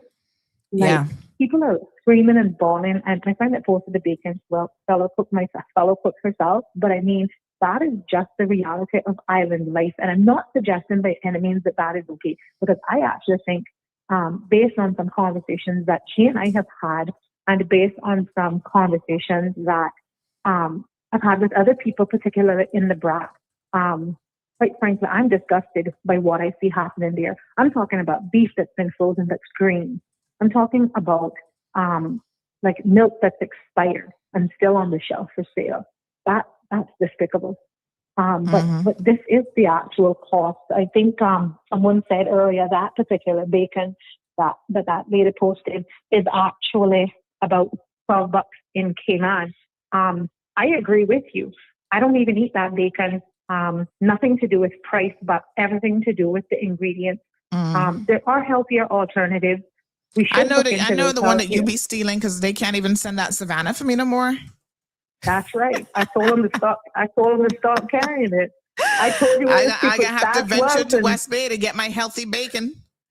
Well, my it ain't turkey there bacon. So it ain't there, and they're taking it to a new store, and I'm not telling you where that is. Oh, but I mean, that could be Cayman Bay. I'm just saying, it ain't there. Trust me, somebody's gonna beat you long time for that. It ain't Cayman Bay. And but all I'm saying is that I just want to implore everybody: there is an easier, cheaper way to get the food that you want. I will just give you an example. I know I love Popeyes. I do. It's one of my favorite fast food. I shouldn't have it. Probably none of us should, but whatever. You only pass this way one time. But I heard some people complaining. I haven't been through fast food in months simply because I'm changing my lifestyle and it's not what I want to do. That said, I'll tell everybody, I'll put people on to a quick fast food thing. So Popeyes also sells the best dressed chicken. That's what they say. I don't know if that's a fact. I hope it's correct. They're selling 2 pieces of chicken, I think for somewhere around $10 to $12 with fries, and I don't even know if it comes with a drink. There is a batch of already breaded, seasoned chicken that costs you less. For you get maybe about 10 pieces of chicken in that bag for $15 to $16, about $15.99, somewhere thereabouts. You can buy a whole bag of chicken for $16. Chuck it in an air fryer, chuck it in an oven, and get some fries for $3.49 at Foster's. Throw some oil on it, put it in the air fryer, and it's less than $10. You can work it out because I like to break down the cost of food per item, per unit, whatever you want to work it out in, so that I can know what that meal actually costs. Maybe some people are not as fanatical about food as I am, but I am because I want to know what the actual cost is, so that when I'm telling people It is cheaper to buy food, to eat food at home. It is cheaper to go to the grocery store and make your own meal. Yeah. That's not Well, always here's possible. the thing, right? It really, when you say it's cheaper to buy it at home, that is very true, but it also depends on how you value your time. Because there are things that you know, listen, if I think about it, right? And as a business owner, we have to think about these things. What would I charge per hour? Right? What would I be paying myself per hour if I had to pay myself for all the things that I do to try to have a quote unquote successful or at least viable business? Right? So my time that I spend trying to do things that can make me money is extremely valuable. If I take that time, and I mean, just from a money perspective, there might be other reasons why you get in the kitchen because you love cooking and it de-stresses you and all this kind of stuff. But if I look at the time that I then take 2-3 hours to be in the kitchen, preparing a meal, doing this, doing that, right? For your family, if you could be utilizing that time to do something else that actually is going to make the family money. Yeah, but that's how we just. But that's how we. That's how we but I'm kind of saying justify. I understand, but that's not a true. It's not a true cost when you're looking at it because you're not paying yourself. I agree, and I agree. But I mean, at the end of the day, what price are you willing to pay? Well, right? Everybody's dollar isn't the but you know, same. you can do it. You can do it yourself. And you know, we recommend most people eat at home for different reasons. It's healthier. It tends to be healthier. You know the ingredients that you're putting in, so on and so forth. But you don't that's for people who don't understand. If we're just talking about dollars and cents, that's also for people who don't understand the value of their time. I agree, but I mean, for me, and I hear you when if it don't make money, it doesn't make sense. But at the end of the day, if I'm spending less, so what I'm saying is sometimes I get up at 4 a.m. to do meal prep. That's what works for me. What are you going to get up? What are you, Sandy, going to get up to do at 4 a.m? I ain't getting up because I need to sleep. So okay. Well, I can't afford to. You see, and this is where. But hold on. But bear in mind, you're also not my target audience. It's people who, like myself, are who, like myself, are on a budget. Like myself, who are trying to change their lifestyle. Like myself, not necessarily struggling with the minimum wage, but the reality of life and the cost of living here is hitting everyone. Okay, let me tell you, I see some, well, I call them play-to millionaires. I see some play-to millionaires shopping and picking up those stickered items. I see them. Of course, I mean, anybody should be trying to save money. Yeah, but at one point, you know, these people only went to a particular grocery store in a particular area, and we didn't buy these things. And now, and what I'm saying is, if those people who are perceived to be the millionaires of our communities and whatever, and money is good and nothing's tight, then you know, if they are feeling the pinch and they're trying to be more conservative, what about everybody else that just living paycheck to paycheck or day to day or middle class? What about us? I just want to drive home the point that for some people, and you need to stop saying that because you're a different target audience. You've got a lot more time, disposable income than most people. But I'm just saying for the rest of us who just out here living regular deadlines, cook your food, stay your backside home. I ain't saying don't treat yourself, but well, I'm having Miss Stacy cook food too, and I'm eating leftovers. And there are days when I'm like, I feel like going out to a restaurant, but I'm gonna have a sandwich instead. But what are you talking about? So it's not your time. You're paying somebody else so that you can more wisely utilize your time. There's some of us who also have domestic help at home who can do those things. Yeah. You just got to be more. I personally think my word for the year is intentional. I think you got to be more intentional with everything. You got to be more intentional with where you spend your time, where you spend your money, how you spend it, who you spend it with. And I just want to leave everybody there. Cook your own food. Stay backside home. I ain't knocking no restaurant, but the reality is we got to put more money in our pocket. The trajectory in which this country is going, and I dare I say the world at large, we need to start putting aside more than we have been. Because there are going to be times that eggs is just but one thing. Yeah. I have a whole soapbox argument about eggs and how we should be more supporting our local suppliers and we should never even import eggs. But I'll leave that for another day. Yeah. I don't want to pay egg tax. So if I go to a restaurant, I'm gonna probably take my own eggs. But there you have it. tell everybody that stay Take home, your own cook their eggs and own say, here, food. throw this on the griddle That's for right. me. I'm not paying no egg tax. It's crazy. So, All right. Thank but you that's so it. much, caller. I All right. appreciate it. Well, All right. So even Marshall in the United States of America says it's cheaper to buy the whole pig instead of that little pack of bacon. But he goes on to say here at Waffle House, the egg is extra. I'm telling you, all they're charging. Steak is overpriced, and you can buy a cow for less.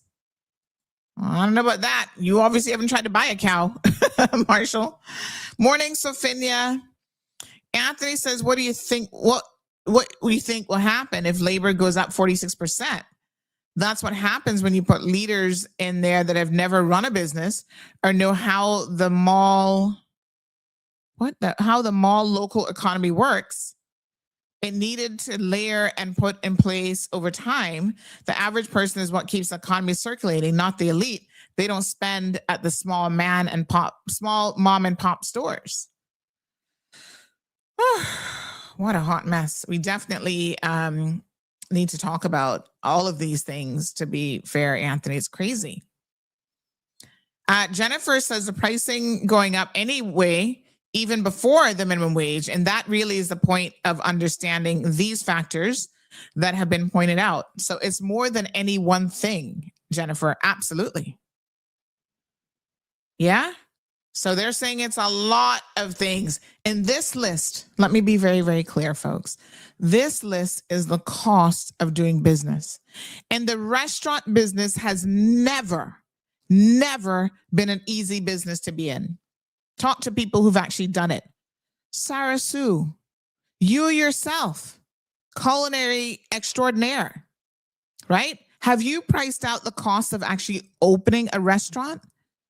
It's different when you can do a food truck, that's cheaper, or when you can like cook at home and deliver it on a smaller scale to people's homes. But have you ever tried to cook for thousands of people per day? Had a restaurant where you were churning out food, you needed to have all the equipment that goes in and the initial investment, right? So even if you find a retail space, you're paying rent, then you got all the equipment. Restaurant equipment is not cheap. The restaurant business is one that I have never had an interest in going in because I actually know the realities of it a little bit. My father used to own Top Taste Restaurant. And you know what my contribution was? I'll make some brownies, come and drop those off. You sell those, you give me $1 out of, back in the day, you were selling it for, $2, give me $1. And I had no interest because I used to see the hustle. Trying to go to the places like progressives and stuff and trying to get stuff wholesale pricing. It is not cheap to run and operate certain businesses. And one of the toughest businesses to be in is the food industry, the restaurant business. I'm just saying. Aisle 2025 says, what's the solution? I don't know. I don't see the government doing the work to bring the cost of living down. I have to ask you really and truly, what can the government do other than watch their spending, which I'm a real advocate for?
My apologies. Looks like the internet just dropped out. I'm not sure what happened.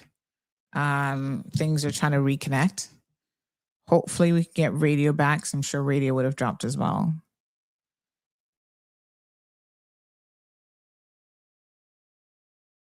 What did I say? Currently not available. Try again. Okay, something happened with our little internet connection. All right, we'll try to get back online for radio folks. I think we're back on social. But yes, I mean, there's more questions, folks, than answers. Please connect the Ethernet. Ay. Okay, we'll keep trying with our internet, but looks like it dropped out on us there for a second.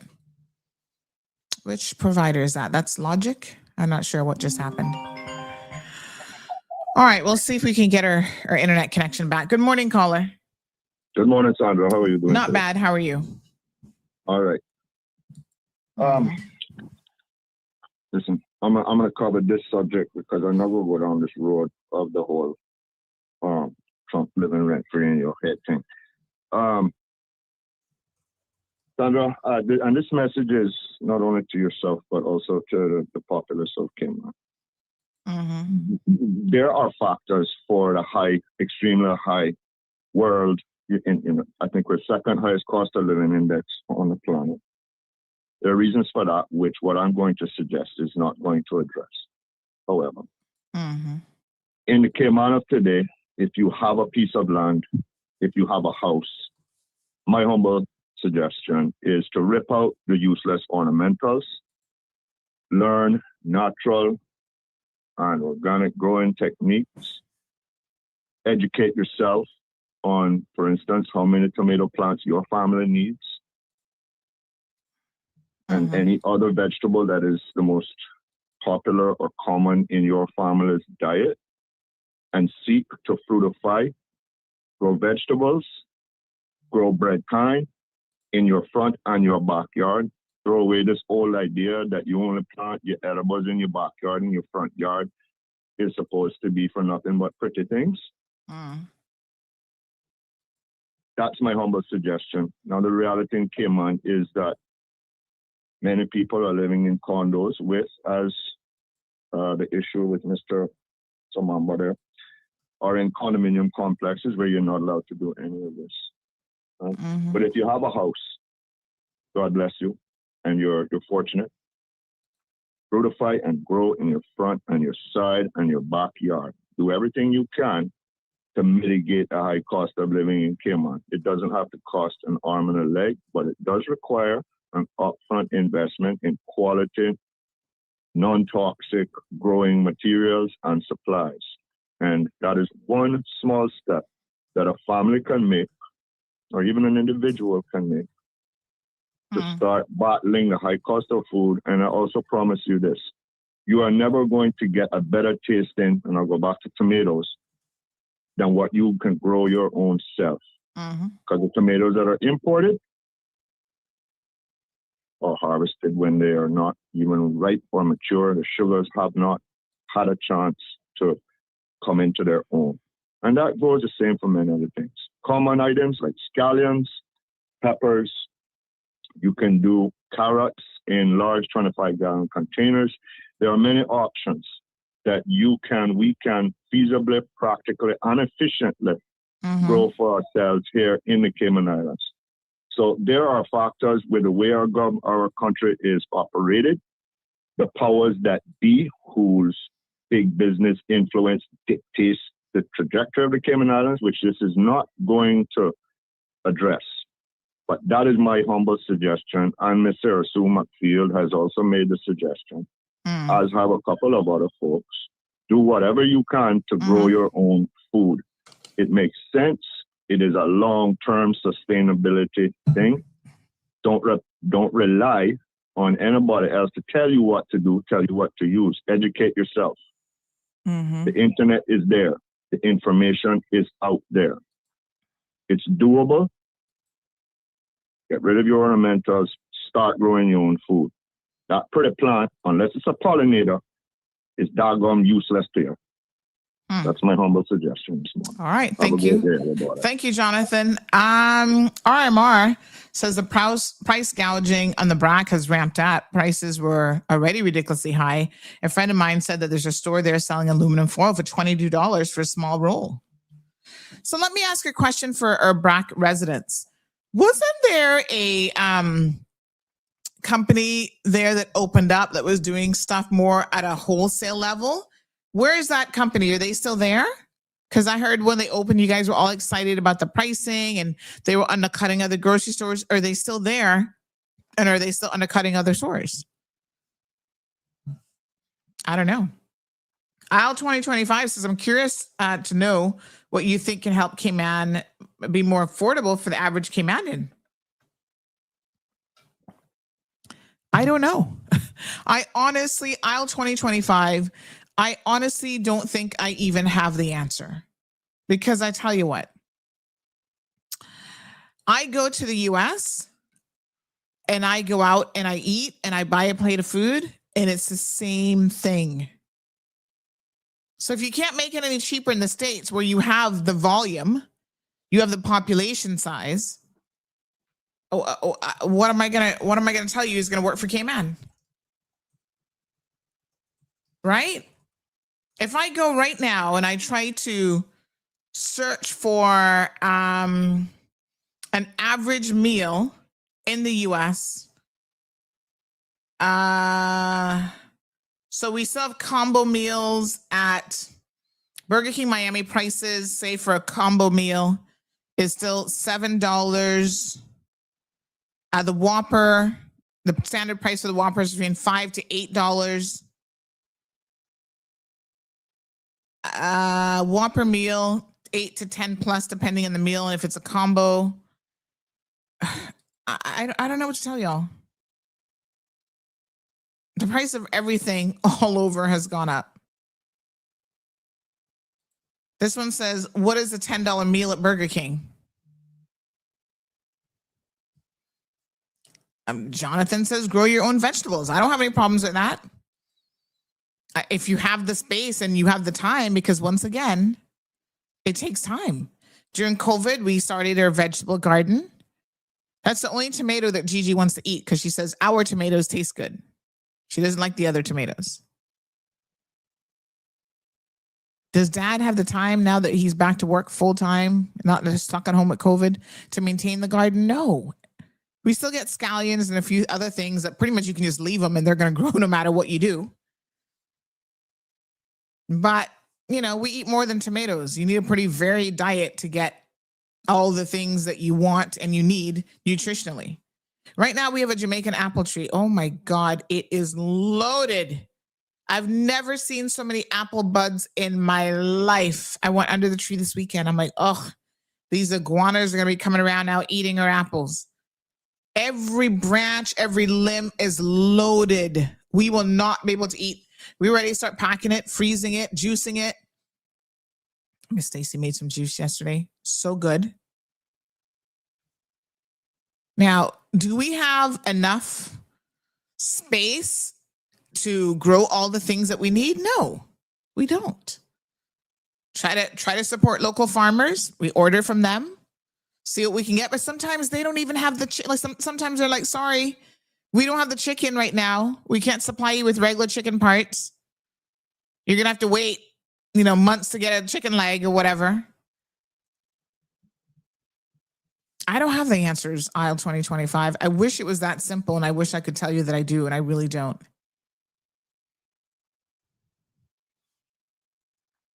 Aisle 2025 says, I went to Burger King a couple weeks ago and got my karma for eating junk food, bacon and cheese Whopper, medium fries, drink vanilla soft serve in a cup. Well, you went all out. Came in at just under $19. Never again. The next time I do go to the US, I don't really do those fast food places though, but I'll go to the mall. That's as close as I'm probably going to get to fast food. So I will go to the mall and go at a restaurant, and I'm going to bring back my receipts and show you guys. I might have some because I do tend to keep my receipts. I'll have to have a look and see if I have any food receipts that I can show you guys in terms of what we've been paying for stuff, even overseas.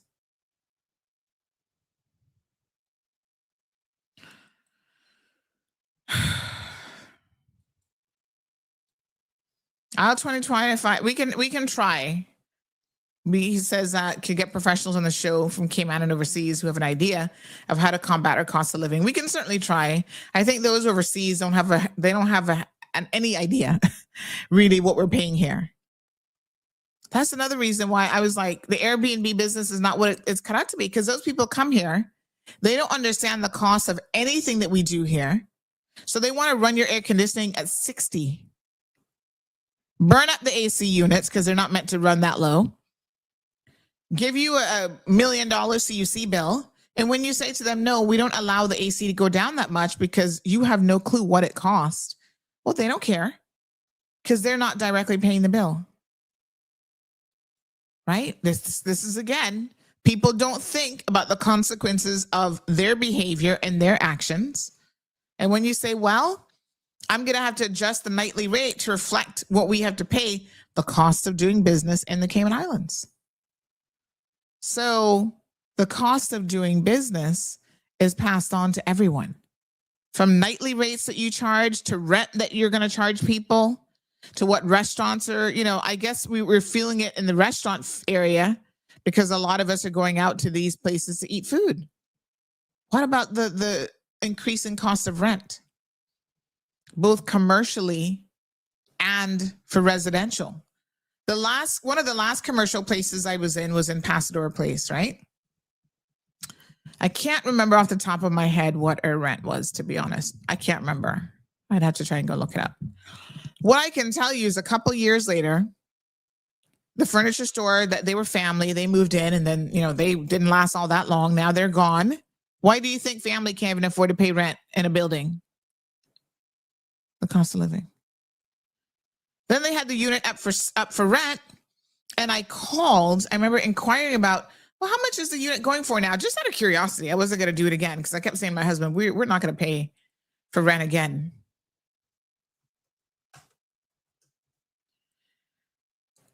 It had, I think, tripled what we were paying at the time. And I was like, Yeah. I was like, what the hell? No, sir. Let me see if I can find out how much it was. When I was told the price, I was just like, what the heck did you just say this is going for? Oh my God. I couldn't believe it. Hold on. Let me see if I can't remember if I messaged them, if I called about it, but I was like, what? Pasadena Place so expensive now, and every time it rains, the ground is flooded out?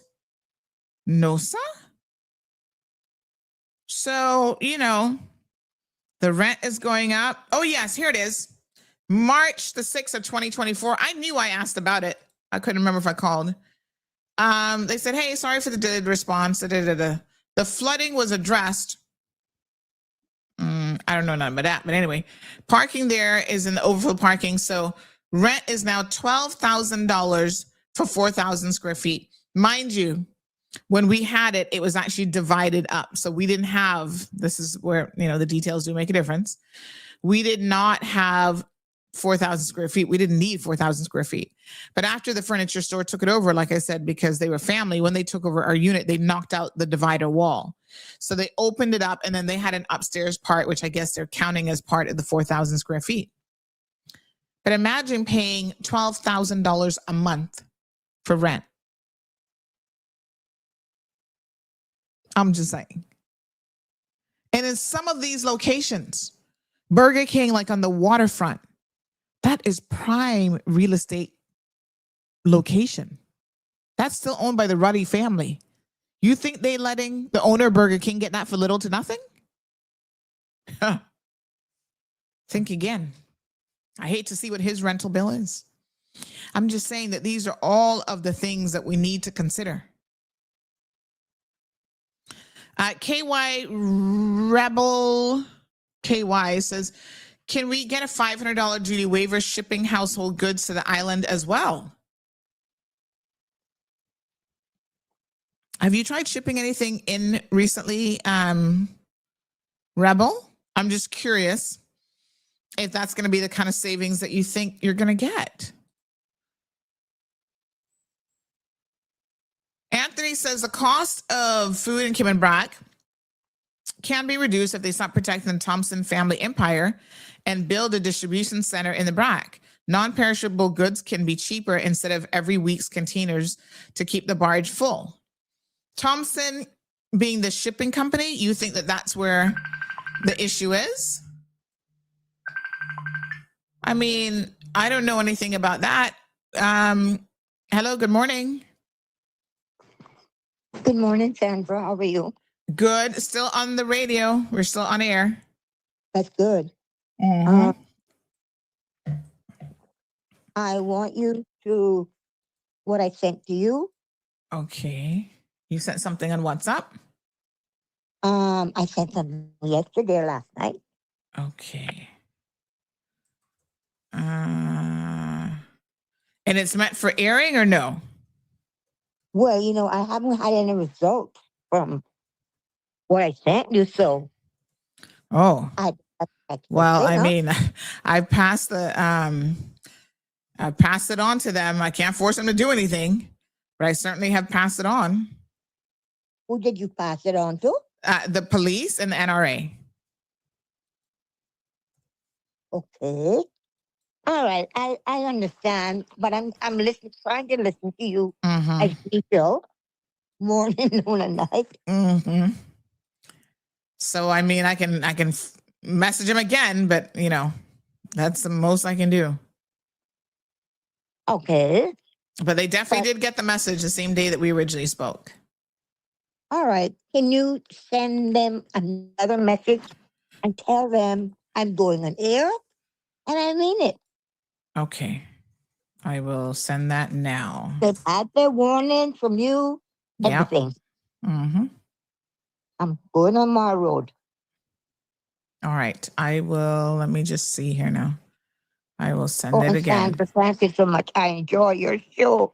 Thank you so much, my dear. I appreciate it. All the things that people said about you and all of that. You always said you were going live and on TV. And then you say that? Mm-hmm. Yeah, I remember, but nobody. Let me ask you another thing. Can you keep announcing or have whoever it is that you are now live? Yes. Nobody believes me when I say, go and watch this, go and watch that. Sandra is now live. Oh. No. That's not so.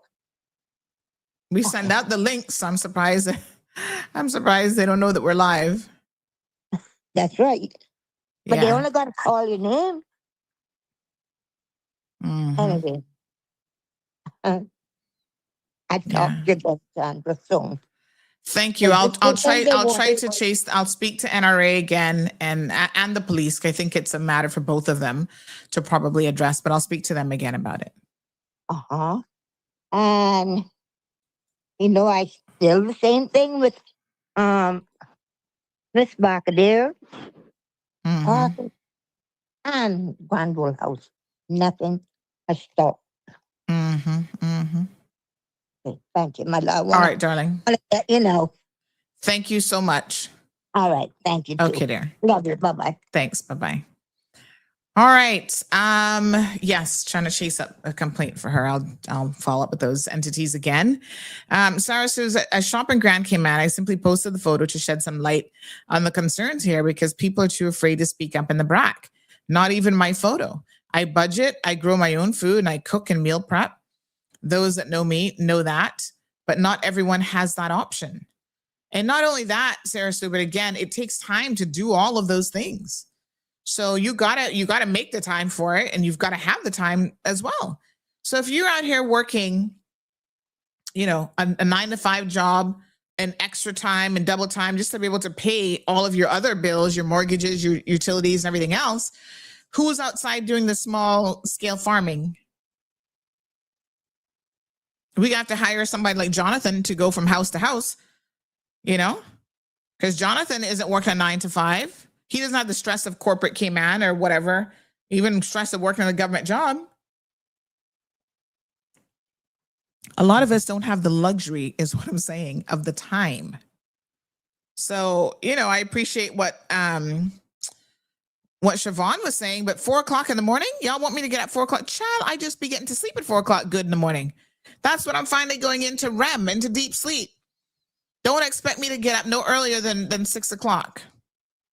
And even then, I'm really actually not rolling out until 6:30, 6:45. And then I'm like, ugh, got to get in the shower. Time to get get the show going. I can't give up any more sleep. Like, that would be detrimental to my health, like literally. But, you got to do what you got to do. There are people who are probably getting even less sleep than me.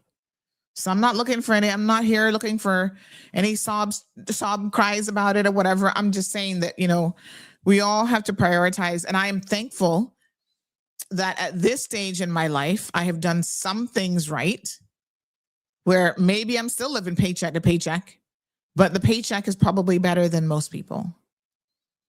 And I don't have to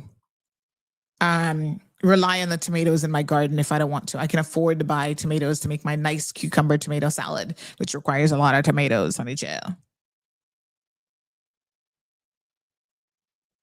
Shaka Zulu says, Auntie Sandy, you have a point about valuing time, but if I may play devil's advocate, it comes down to which you pay more value on, healthier home cooking or wealth building.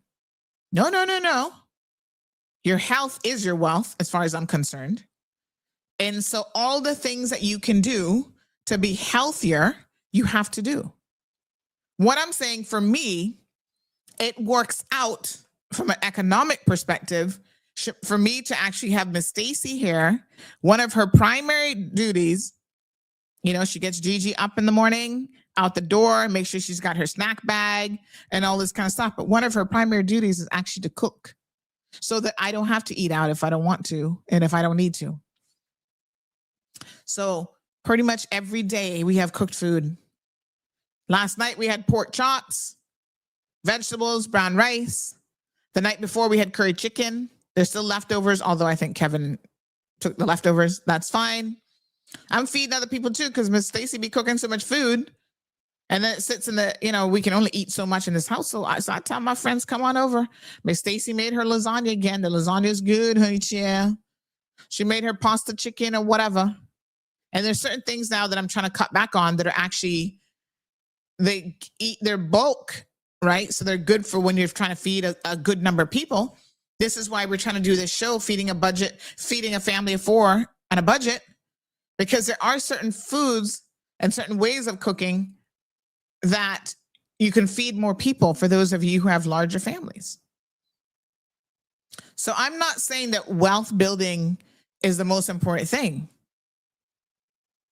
Not at all. Your health is the most important thing.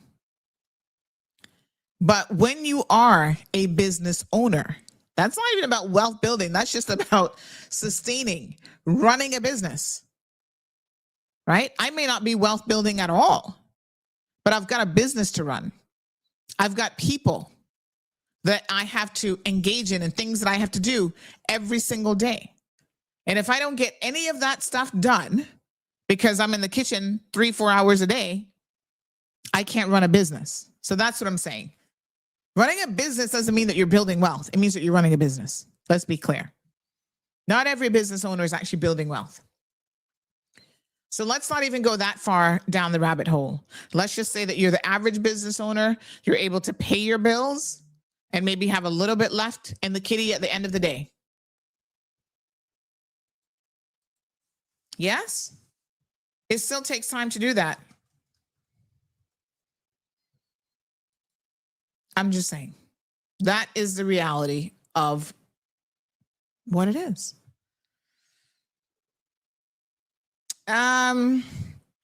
Anthony says the government better get the skins on their back very thick next election because they will take licks for increasing the cost of living. Only thing will save them will be Uncle Trump due to flooding the market with cheap oil, which will stabilize some of the cost. Which market is he flooding? Cheap oil from where? Anthony, you don't pay attention to what? The oil company is saying that they have no interest in going into Venezuela. So which market is he going to flood? And even if they went in, this is a 30-year investment. This is why they don't want to go in, because they know lots of reasons why. But the years and the billions of dollars, they're like, why are we doing this in somebody else's country? And unfortunately, in Venezuela, there will always be the volatility and the possibility, because it's not an American territory, of them doing whatever the hell it is that they want. So I don't know which cheap oil you're talking about. You got to help me here, because I'm not so sure that I actually understand what it is that you're even saying. Trump has increased the cost of living. Nothing he has done has decreased it for the Americans nor us. You want examples? Do I need to go there? I'm trying to go to the court thing. Hold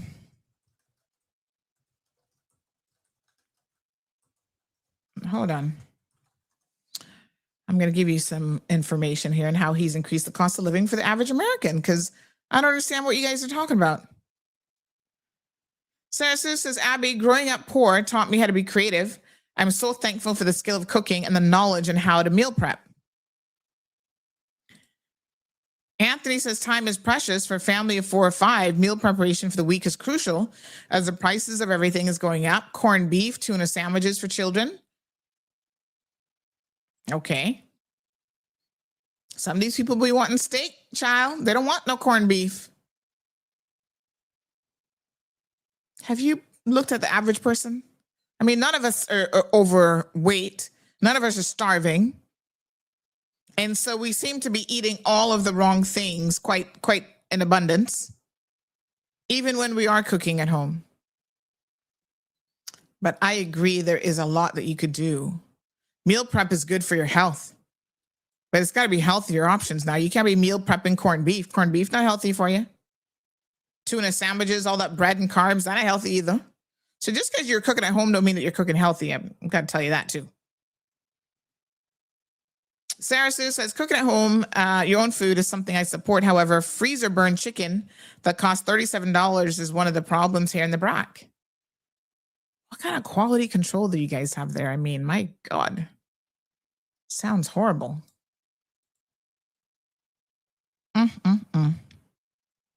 All right, I do want to try to get to this. I didn't realize the grand court opening was actually today. I think I got an email that I forgot. So I think I want to go. So Gabby says, back in the 90s, we would go to Miami and stock up on groceries like snacks and cereals. And I might have to start doing that again. That's not going to save you one single penny. I go and sometimes bring back food. Like the last time I was in Tampa, one suitcase alone was like the bread that I like from Costco, the cookies and stuff to give away. But that's not because of the cost. That's just that there's certain things that I can get there that I can't get here. The cost, if it was up to the cost, I wouldn't have touched and brought any of that stuff back. Miss Speak Your Mind says, I love the local eggs. They're much cheaper too. The only thing I've found with local eggs, and this happened to me the other day, I had to throw out a whole batch of brownies. When I opened it up, it was black on the inside. I find that they don't stay good as long. And I don't know, I'm just saying. So they do go bad. And so I had cracked it in the brownie before I realized. I was like, oh, shoot. I had to throw the whole thing out. But do what you can. I don't know that, if you all become backyard gardeners, I think that's better for health for sure. But I don't know if that is, and of course that's important, no two ways about it. But I don't know if that's going to make a significant difference in the cost of our lives overall here in the Cayman Islands. I'm just saying. And Sarah Sue says, yes, I'm not saying that it's not expensive. I know. That's why I don't have a restaurant. Morning, Miss Mary. She says, I'm continuing my hurricane box just in case one day we find ourselves facing war and can't get food shipped in. Talk about expensive now. Someday we might have empty shelves at the store. My God, we had empty shelves at the stores because of the whole cyber attack with the shipping. So imagine if we have something worse coming our way. Good morning, caller. Hello? Okay. Everyone went crazy from COVID 2020. It was great at first. Then it became very hard. I'm glad I don't have the restaurant any longer. My health comes first now. And of course, again, there were things that happened around that time that was pushing up the price of food. Lavana, you're someone who's done it. You have had, a business running and operating a restaurant specifically. And so,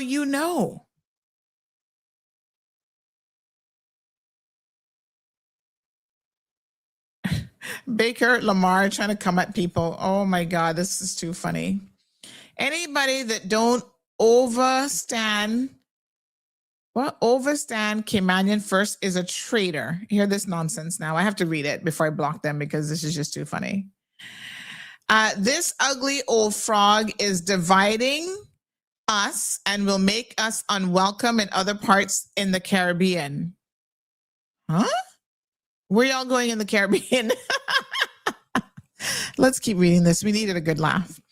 Lower the duty on other goods, and that's simple. Okay, because all these problems are so simple. Ticks get a raise. Ticks, T-I-C-S. What's ticks? Get a raise 3 times. You won't say anything about that. Who or what are ticks? Get a raise 3 times and you won't say anything about that. What are they talking about? Fart made $1 billion in 2024 and you think 875 is anything. STFU. Frog can't cook. This woman want mad at this government but love Trump. I battle you any day, traders. Have a nice day. Oh, God. You have to hide behind a fake account. You come with all these lies. I can't cook? Okay, if you say so. Yeah, I've never starved a day in my life because I can't cook. Oh, my God. These people are so funny. Oh, let me block them. Ugh, stupidity at its best. All right. Alicia says, I find it very funny that minimum wage is $8.75 and rent is an average of $1,400 for 1 bedroom and an average house lot costs $105,000. You can still get a house lot for $105,000? Girl, you tell me where that deal is. Because I don't even think that that's happening anymore. It's crazy. Listen, rent is expensive. Everything in this jurisdiction is expensive. But I'm going to be quite honest with you. We're not the only jurisdiction. This is like a worldwide problem. Now, there are places where you can say, well, it's cheaper to live there, but then you also have to look at your earning power in those countries as well. That's why they're coming here to work. Because even at $6 an hour, they were still making more money than they were making in their own country, where some of them, the average monthly salary equates to something like $2, $3 an hour. And they make the necessary sacrifices to be able to do that. So, and for anyone who thinks that I'm not Caymanian first doesn't mean that I'm against everybody else. What is that? What does that even mean? It means that our people should have first priority when it comes to jobs that we want. And most Caymanians don't want minimum wage jobs. I hate to tell you all the truth. Right? But am I still going to hold our people accountable? We can want all the stuff in the world. But if we're not doing what we need to do as a country to be sustainable, for the government to save and not overspend, be fiscally responsible, everything matters. There's no one singular solution. Reducing duty is not the solution, because then that means that government is going to be making less money. They've already taken import duty off of a bunch of stuff, including cereals. Cereals are duty-free. Milk is duty-free. Diapers, sanitary napkins, all this stuff is duty-free. And has that brought down the cost of living? Because that actually isn't the solution, you see? It doesn't work in the way that people think it does. And it does strike me as interesting that so many people, unfortunately, because they've never run a business, they don't have any idea. And I really wish that business owners would do a better job of like communicating with the community a little bit. Tell us why your prices are set where they're at.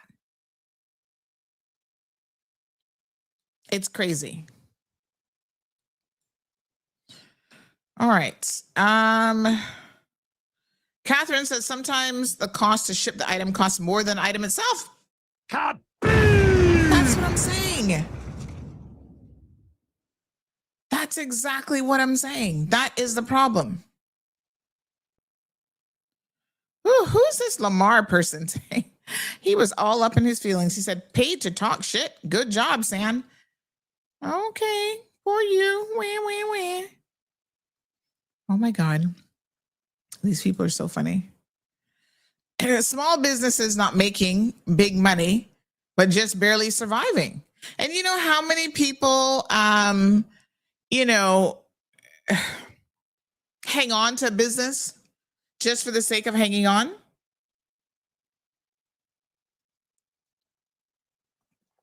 Like, seriously? It's wild.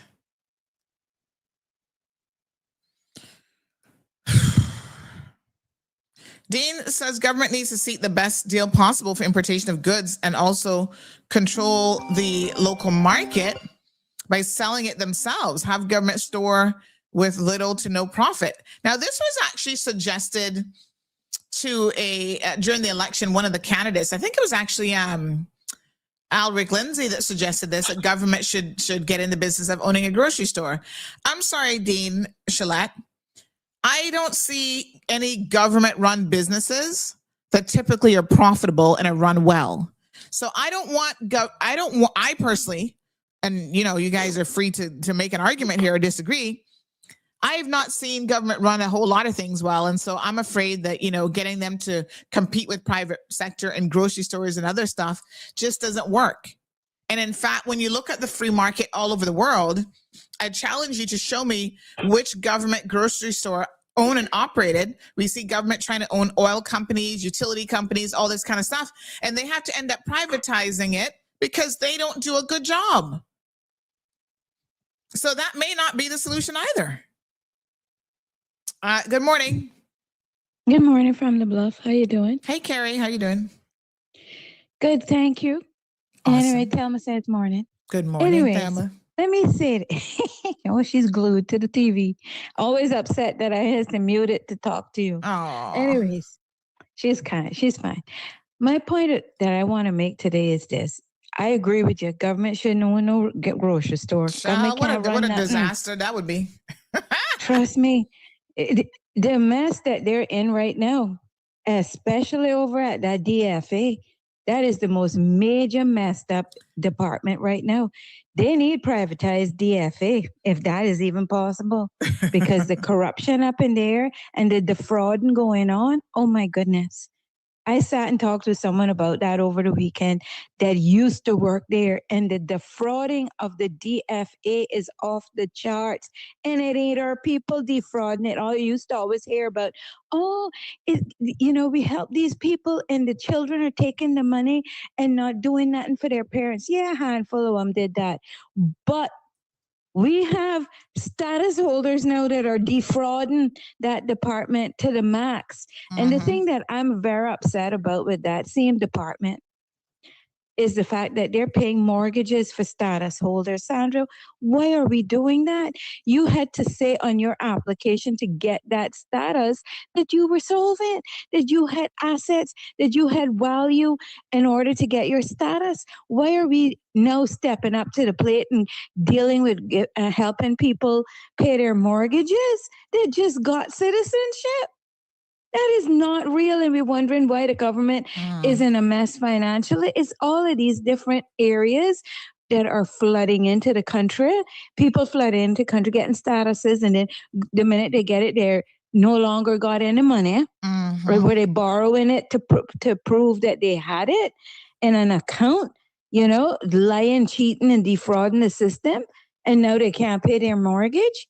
I don't know what's going on with my country. I really feel bad about what we're going to end up down the road. And you're right. And Sarah Sue is correct.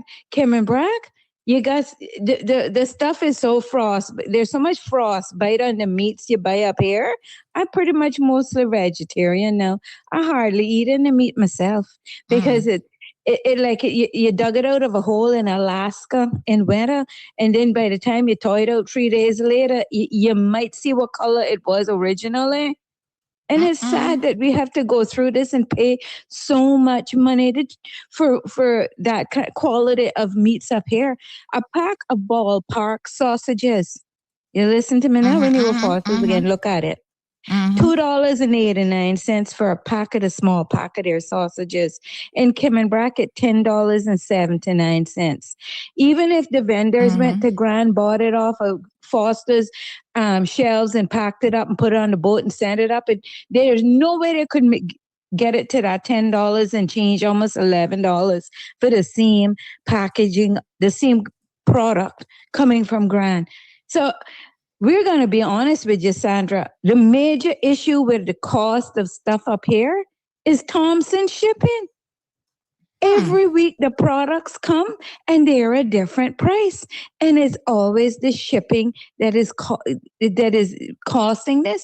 You look on the shelves up here and you'll see the same product with 2 different prices on it. I've seen them at 3 different prices on them. When I've asked the store about it when I first moved here, why these prices are 3 different prices? Well, it's the time. It depends on the shipment that it came on. That needs to be heavily regulated. Thompson shipping now needs to be put in a situation where you're getting a flat rate. You're not getting no adjustable rate going on here for Kim and Brack. One flat rate. That's it. You can't charge no more than that. I'm sorry. If you want this contract with the government to ship food stuff to the sister islands, you need to stop raping the vendors up here of their little earnings and the customers as well, because so much product is left on the shelves of Kim and Brack that are expired. You saw a video I did of little cookies that I bought the other day were expired from July and still on the shelf. And I bought them Saturday. I didn't see and I that, went back but to the wow. store and they gave me the money back. Or no, I didn't want them. I got something else that wasn't expired in exchange for it. But this is a weekly thing in Kim and Brack. You get home, you think that, oh, damn, I forgot to check. We didn't turn it on yet. Yeah. I forgot to check to see if the expiration on it was good. And you get home and then you got to package it back up and carry it back. Half the time I throw it outside in the backyard for the chickens because it's just a waste of your time constantly. And this is the other situation in the Brack. We have the Department of Environmental Health, Sandra. Their remit is to go into stores and see that they're not selling stuff below quality for the consumers. You go into some of the stores in the Brack and there's rotting stuff still on the shelf, rotted, sitting there, That's trying to ridiculous. force you to buy it and cut off the bad piece. And, you have the bags of apples, the bags of lemons, bags of oranges, stuff like that. When you look at it, 3 and 4 of them in the bottom of it is rotted, and they still have them on the shelf trying to get that full price. And we have no heavy regulation up here. And I'm sorry that the vendors got to go through this, but they need to deal with Thompson shipping. All of them need to come together and put their foot down for Thompson shipping, because Thompson shipping is what is costing the Brack people up here major. And I hear one word from them. Has they ever come out in this country and say, well, to defend themselves? Why are they going to do that? Because they have been cemented into that entire situation with multiple years of politicians just turning the blind eye, not bothering to say to them, hey, you can't keep going up every week on your prices. You can't keep doing this. but they do it. So either we heavily regulate Thompson shipping or buy our own doggone boat. That's what I'm saying. And have it come direct from the States with our produce and products. Every week would be fine with us. Tell me, let me just try to understand, because I do want to chase up this line of inquiry, right? Why is it that you say that Thompson shipping is the problem? Because you think that most of the cost of doing goods is coming from the transport? Yes, it is. The cost of it. You can ask everybody who got business in Kimmenbrack, or everybody who, builders, anybody that's shipping using Thompson shipping, they will tell you that's the problem. And I didn't really believe them till I got into the country a little more, the island a little more, and saw it. It's so blatantly plain as ABC. Somebody donated a bag of a 32-pound bag of meal mix to my sanctuary. When I went to pick it up, now it's the meal mix cost what was it, $20-something. It was on sale at Cost You Less, and they bought it and put on the boat. I had paid Thompson shipping $54. $54 before I could go pick it up from the dock. And only a couple dollars for the dock fee. You tell me if that's not ridiculous. Why you got to charge me $54 for a 32-pound bag of cat food? There is no justification for that. And it went up. When I first got here, it was cheaper because bring in the food, the cat food. And then all of a sudden it went they skyrocketed their fees again.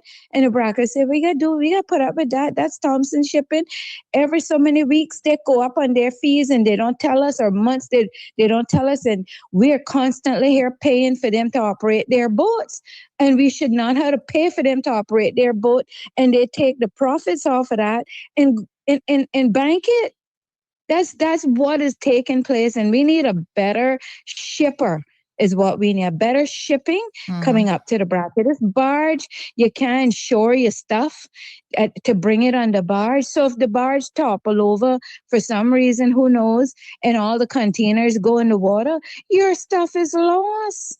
You cannot get no insurance to ship anything from Grand to Kimmenbrack. And I stand to be corrected if there are areas that are allowed to get insurance, but when I shipped my 40-foot container to move here, I couldn't get no insurance. So this is the other thing, and the cost is through the roof with everything coming to the sister islands, and we are not being looked at. Sandra, this is the irony of the sister islands. Our land is undervalued in Kimmenbrack, big time, but the cost of everything else is through the roof. I mean, through the roof. And it's unfair to the Brackers because they get the less wages and especially the government workers are paid the least in Kimmenbrack compared to their counterparts in Grand. So this $3,000 that they raised up the other day, that can't help nobody, Sandra. That can't help nobody in Kimmenbrack. And now we see that the vendors are going up on their prices. So I went into a business there and the soda going up 50 cents. I see the notice going around from a supermarket. They had to raise their prices now 5%. And I mean, it is absolutely already high. You have, when you come back to the Brack, you walk into the stores and take note of the cost of things up there and then compare them to the major differences, 300-400% markup compared to Grand. Some things are 1,000. I found an item up here that was 1,000% markup compared to Grand. And that's why Brackers try to save their money and go Grand, do a big shopping every so many weeks down the road or months, and pack into their deep freezers and stuff. At least they can say they're saving money. And if it got frostbite and in their own deep freeze, they're not paying for frostbite. Right. You know what I mean? From the grocery stores, that's already hiked the price of everything up over and above what it should be. And I'm sick of it. And people up here can't afford to eat, can't afford to live. I am floored to know the amount of people in Kimmenbrack that poor and living in poverty. Living in poverty. up here in Kimmenbrack. You mightn't see it, but I sure as hell have seen it in the almost 5 years I've been here. I have seen it. And, you know, I appreciate Sarah Sue doing her little thing, and I wish she could get more into it, but she can't afford it. You can't afford it. It's hard to live in Kimmenbrack, especially when you're doing food, especially that. Well, that's what I'm saying. The food business is not cheap in any event. Thank you so much, Carrie. I really appreciate it. You're welcome. Yeah, Keith says that it is cheaper to take Cayman Airways and go to Grand Cayman and buy groceries on a round trip ticket. Jerry says, can't Cal also be used as a cargo option by the sister islands? I'm assuming they have that, but I don't know. I mean, I have to ask that question, but I'm assuming they do cargo stuff. So someone said that this troll that we had on this morning, they said Baker Lamar equals Melinda Moxham's youngest brother, aka Dan.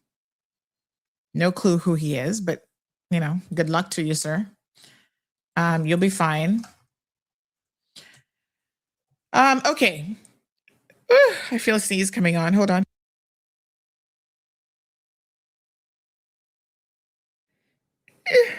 Okay, it didn't come. Let me get my little tissue just in case. Where's my, just in case. And I got to take my vitamins today, my immune booster, because all kind of stuff going around, my immune blend. This is the good stuff, folks. Thanks to Lady P who got this for me.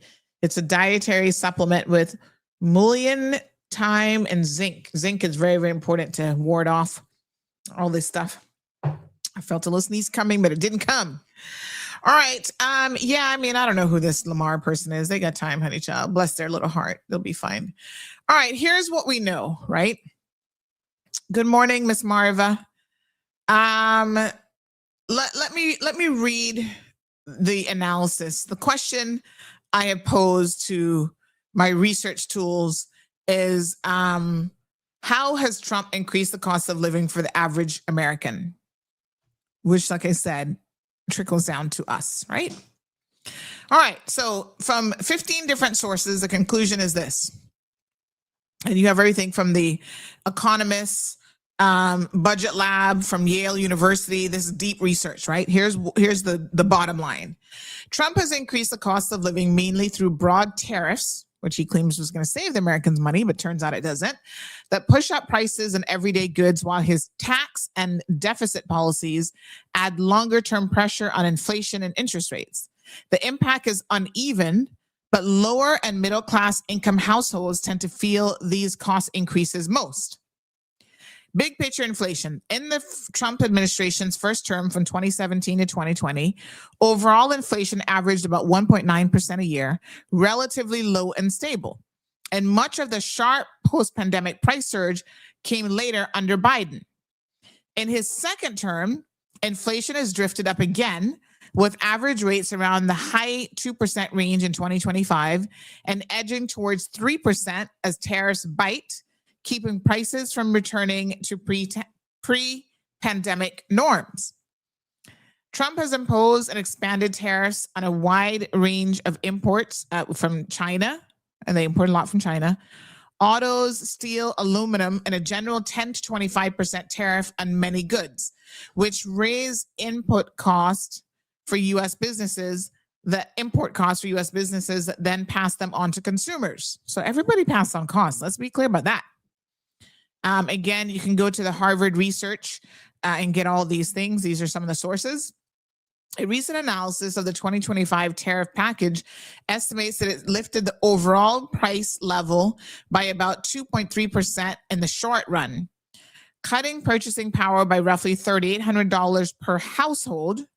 That's a lot of money on average, with poorer households losing around $1,700. Tariffs make imported items like electronics, appliances, and some clothing directly more expensive, and they also allow domestic producers to raise prices because competition is weaker. Oh, I hadn't really thought about that, But this is when you say, "Oh, let's make Made in America great again." You're actually eliminating competition, and then those people can do more price control.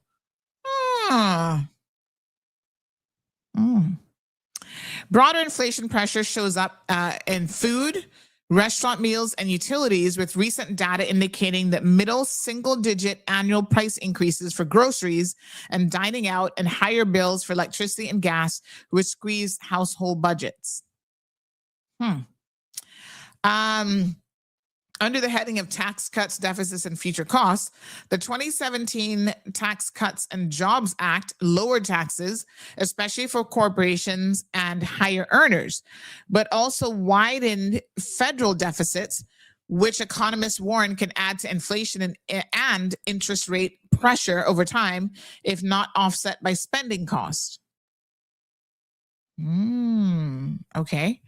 During Trump's first term, the money supply, M2, jumped by about 45%, while interest rates stayed very low, helping to support growth, but contributing to the financial conditions that the latter made the post-pandemic inflation spike worse. Let me read that again. During Trump's administration, the money supply, M2, jumped by about 45%, while interest rates stayed very low, helping to support growth but contributing to the financial conditions that later made the post-pandemic inflation spike worse. Okay, I get it. All right. Lower income households spend a larger share of their income on tradable goods. Lower income households spend a larger share of their income on tradable goods like clothing, appliances, and some foods and utilities. So tariff-driven prices increase and higher basic bills hit them proportionally harder. That's interesting. So the poorer you are, the lower income homes spend a higher share of their income on tradable goods like clothing, appliances, and some foods and utilities. So tariff-driven prices, I didn't think about this, I didn't know this, but now it kind of makes sense that when you drive up the tariff, it doesn't impact everyone in the same way. So tariff, because they're spending their money differently. So wild. So tariff-driven price increases and higher basic bills hit them proportionately harder. Wow.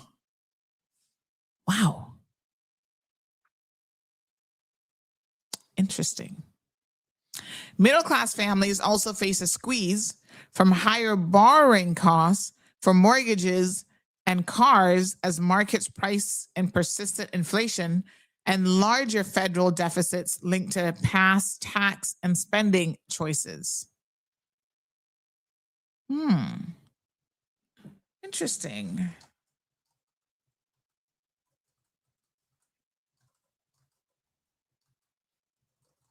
Okay, I'm going to do a follow-up question. All right. Wow, the things you can learn. Good morning, Marco. How are you?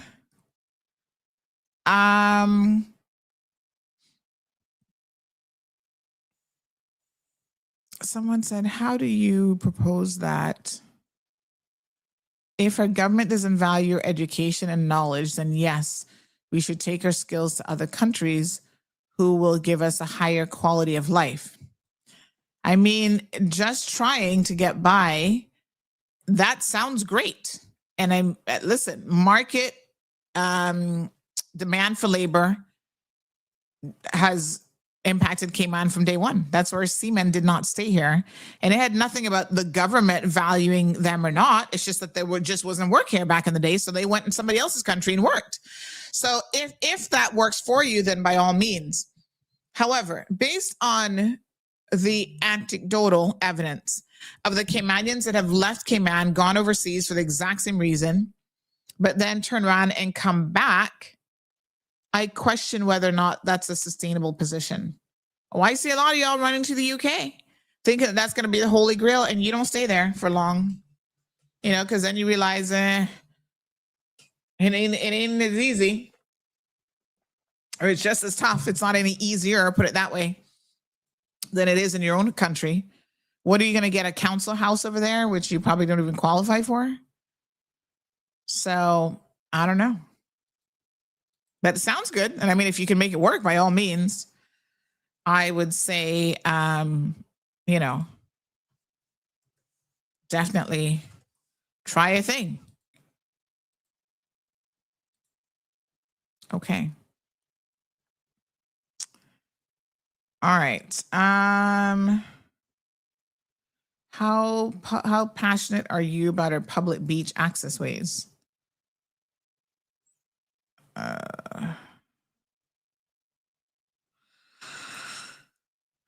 That's another topic.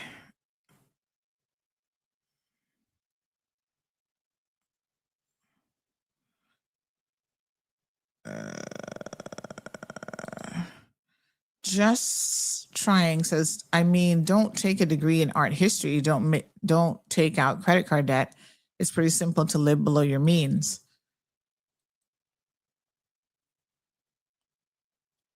Yeah, I mean, for some people it's not simple, but it can be done.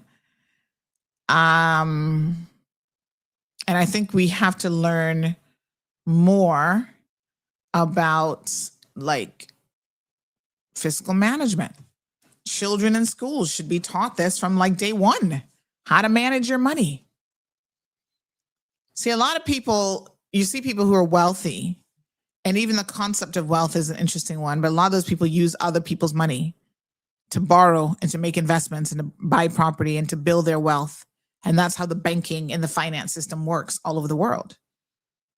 It's not like they have money, but they have the know-how of how to take advantage of systems that are put in place. And it's that information, it's that knowledge that unfortunately a lot of people simply don't have. So I don't know. Marco says Trump puts a cap on credit card interest rates at 10%. Let me fact check that because I don't know if that's true.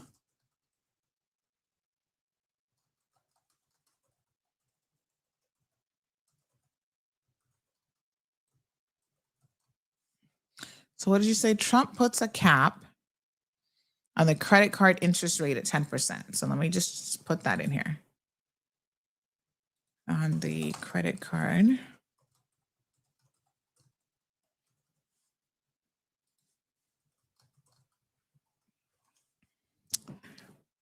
Mm-hmm. So let's fact check it. And that's not quite right, Marco. So this is why if we're going to have conversations that, you know, we're saying, okay, these are the things that other people have done. That's the solution that's working for Americans. We need to make sure that that's actually accurate. So what we know from that statement, it's not true. Trump has proposed, and he proposes a lot every single day. He has proposed a 1-year 10% cap on credit card interest. That is the factual position. It's not that he's put one in place, he has proposed one. It has not taken effect, and there's no clear mechanism or law passed to make it real. So if that statement isn't true, then the rest of what you say after that is kind of like you're using that statement to build an argument, but that can't be right. Okay?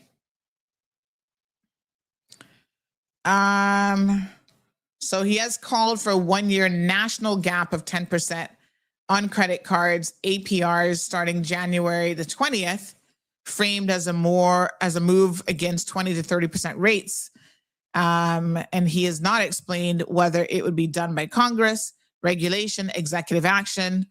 Analyst notes that he likely cannot impose it unilaterally without legislation. And of course, any smart person knows that if you're poor, the worst thing you can do and have is a credit card. Mm-hmm. And then after that, car loans. And so on and so forth. You have the choice to say no to credit card debt. All right. Someone said the screen is blurry, not seeing you clearly. Someone says Trump is always talking about a cap, but has done nothing, of course. That's U.S. credit cards, not Cayman. No, I understand the context. He can't do anything about Cayman credit cards, but I mean, our economy is closely linked to the U.S. But the point is, he made the comment that Trump has put that in place, and that's not a true statement. Cut up your credit cards. Want some financial advice? Try to live on what you actually make. Cut up those credit cards. You're having a blurry screen too, Shaka. What, you're watching it on YouTube? Let me have a quick look and see on YouTube. I mean, sometimes I find if you refresh your connection on your end, it'll clear it up. Let me see what it looks like for me. I mean, my internet did drop earlier as well, so I feel like something. Yeah, it is fuzzy. Okay, maybe I need to refresh. Hold on. Let's see what happens when I refresh. Hold on.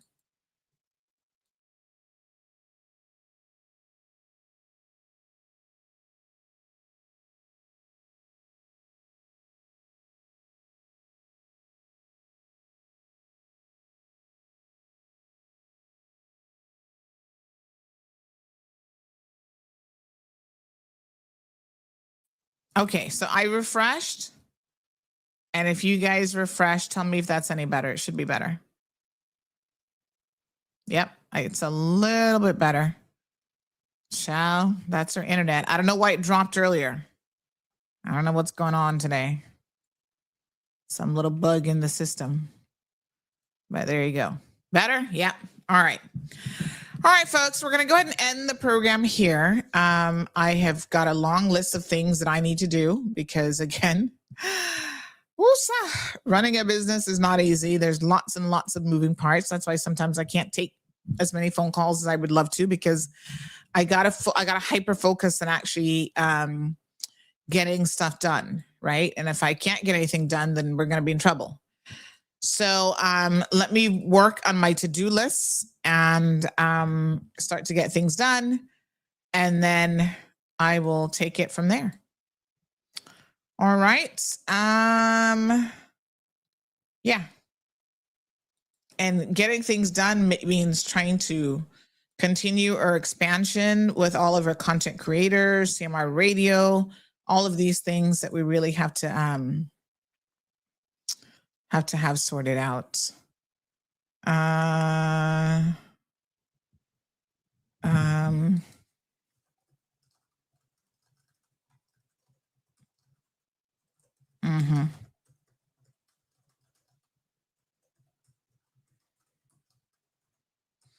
Okay. Okay. All righty. So speaking of that, emails started to come in. I was like, oh man, I gotta go respond to emails. Oh my gosh. I wish I had some person or tool to just do all my emails for me, know how to respond, and bam, bam, bam. That would save me so much time during the day. All right. But of course, part of being a business owner, you got to talk to people. You got to respond to email. You got to do research. You got to do this. You got to pay your bills. You got to invoice so that you can get paid. Lots and lots and lots of moving parts. All right. I'm working on a roundtable discussion with local business owners because I want to know what drives up their costs of doing business. If you are a business owner and you want to join the conversation, reach out to us. We would love to be able to hear from you and have you join in with us as well. Happy to have it. Happy to host it. And I think that's one way to get a better understanding. Cayman Brac businesses, I would love to hear from you guys. Those of you who have these grocery stores selling the meat for $17.99 for a pack of bacon, help us understand why you are pricing a pack of bacon at $17.99. What drives that price? How do you determine how to price this bacon? I will reach out to the shipping companies. I'm going to speak to Thompson Shipping. I want to hear, people are saying in the bracket, it's you guys, the singular cost of why things are so expensive in Cayman Brac. Explain what your costs are and how this works. But in order for us to get to solutions, we have to first have a good grasp of what the underlying issues are. Yes, the cost of living, things are expensive, but why? That breakdown is important. And that's why I appreciated this business owner sending us in real terms, right? The numbers that we saw earlier today. That was an eye opener even for me. And there's so many things in there that you don't think about. So as they said, it's not one single thing. It is everything. So when you talk about a solution can't address one single thing. How do you then address everything? That's the $1 million question. Until tomorrow, folks, please have an amazing day. Don't forget, tune in early tomorrow because we have a guest coming on about the whole e-bike situation, the enforcement coming in 2 days' time. So we got to make sure that we're ready. All right, good folks. See you mañana. Thank you for tuning in to another episode of The Cold Hard Truth on Bobo 89.1 FM. Cayman's #1 talk show is live weekdays from 7:30 a.m. Never miss an episode again. Watch anytime on CMR's Facebook and YouTube channels for the latest show episodes. Don't forget to follow us online on our social media channels and visit CaymanMarlRoad.com for all the latest news and community happenings.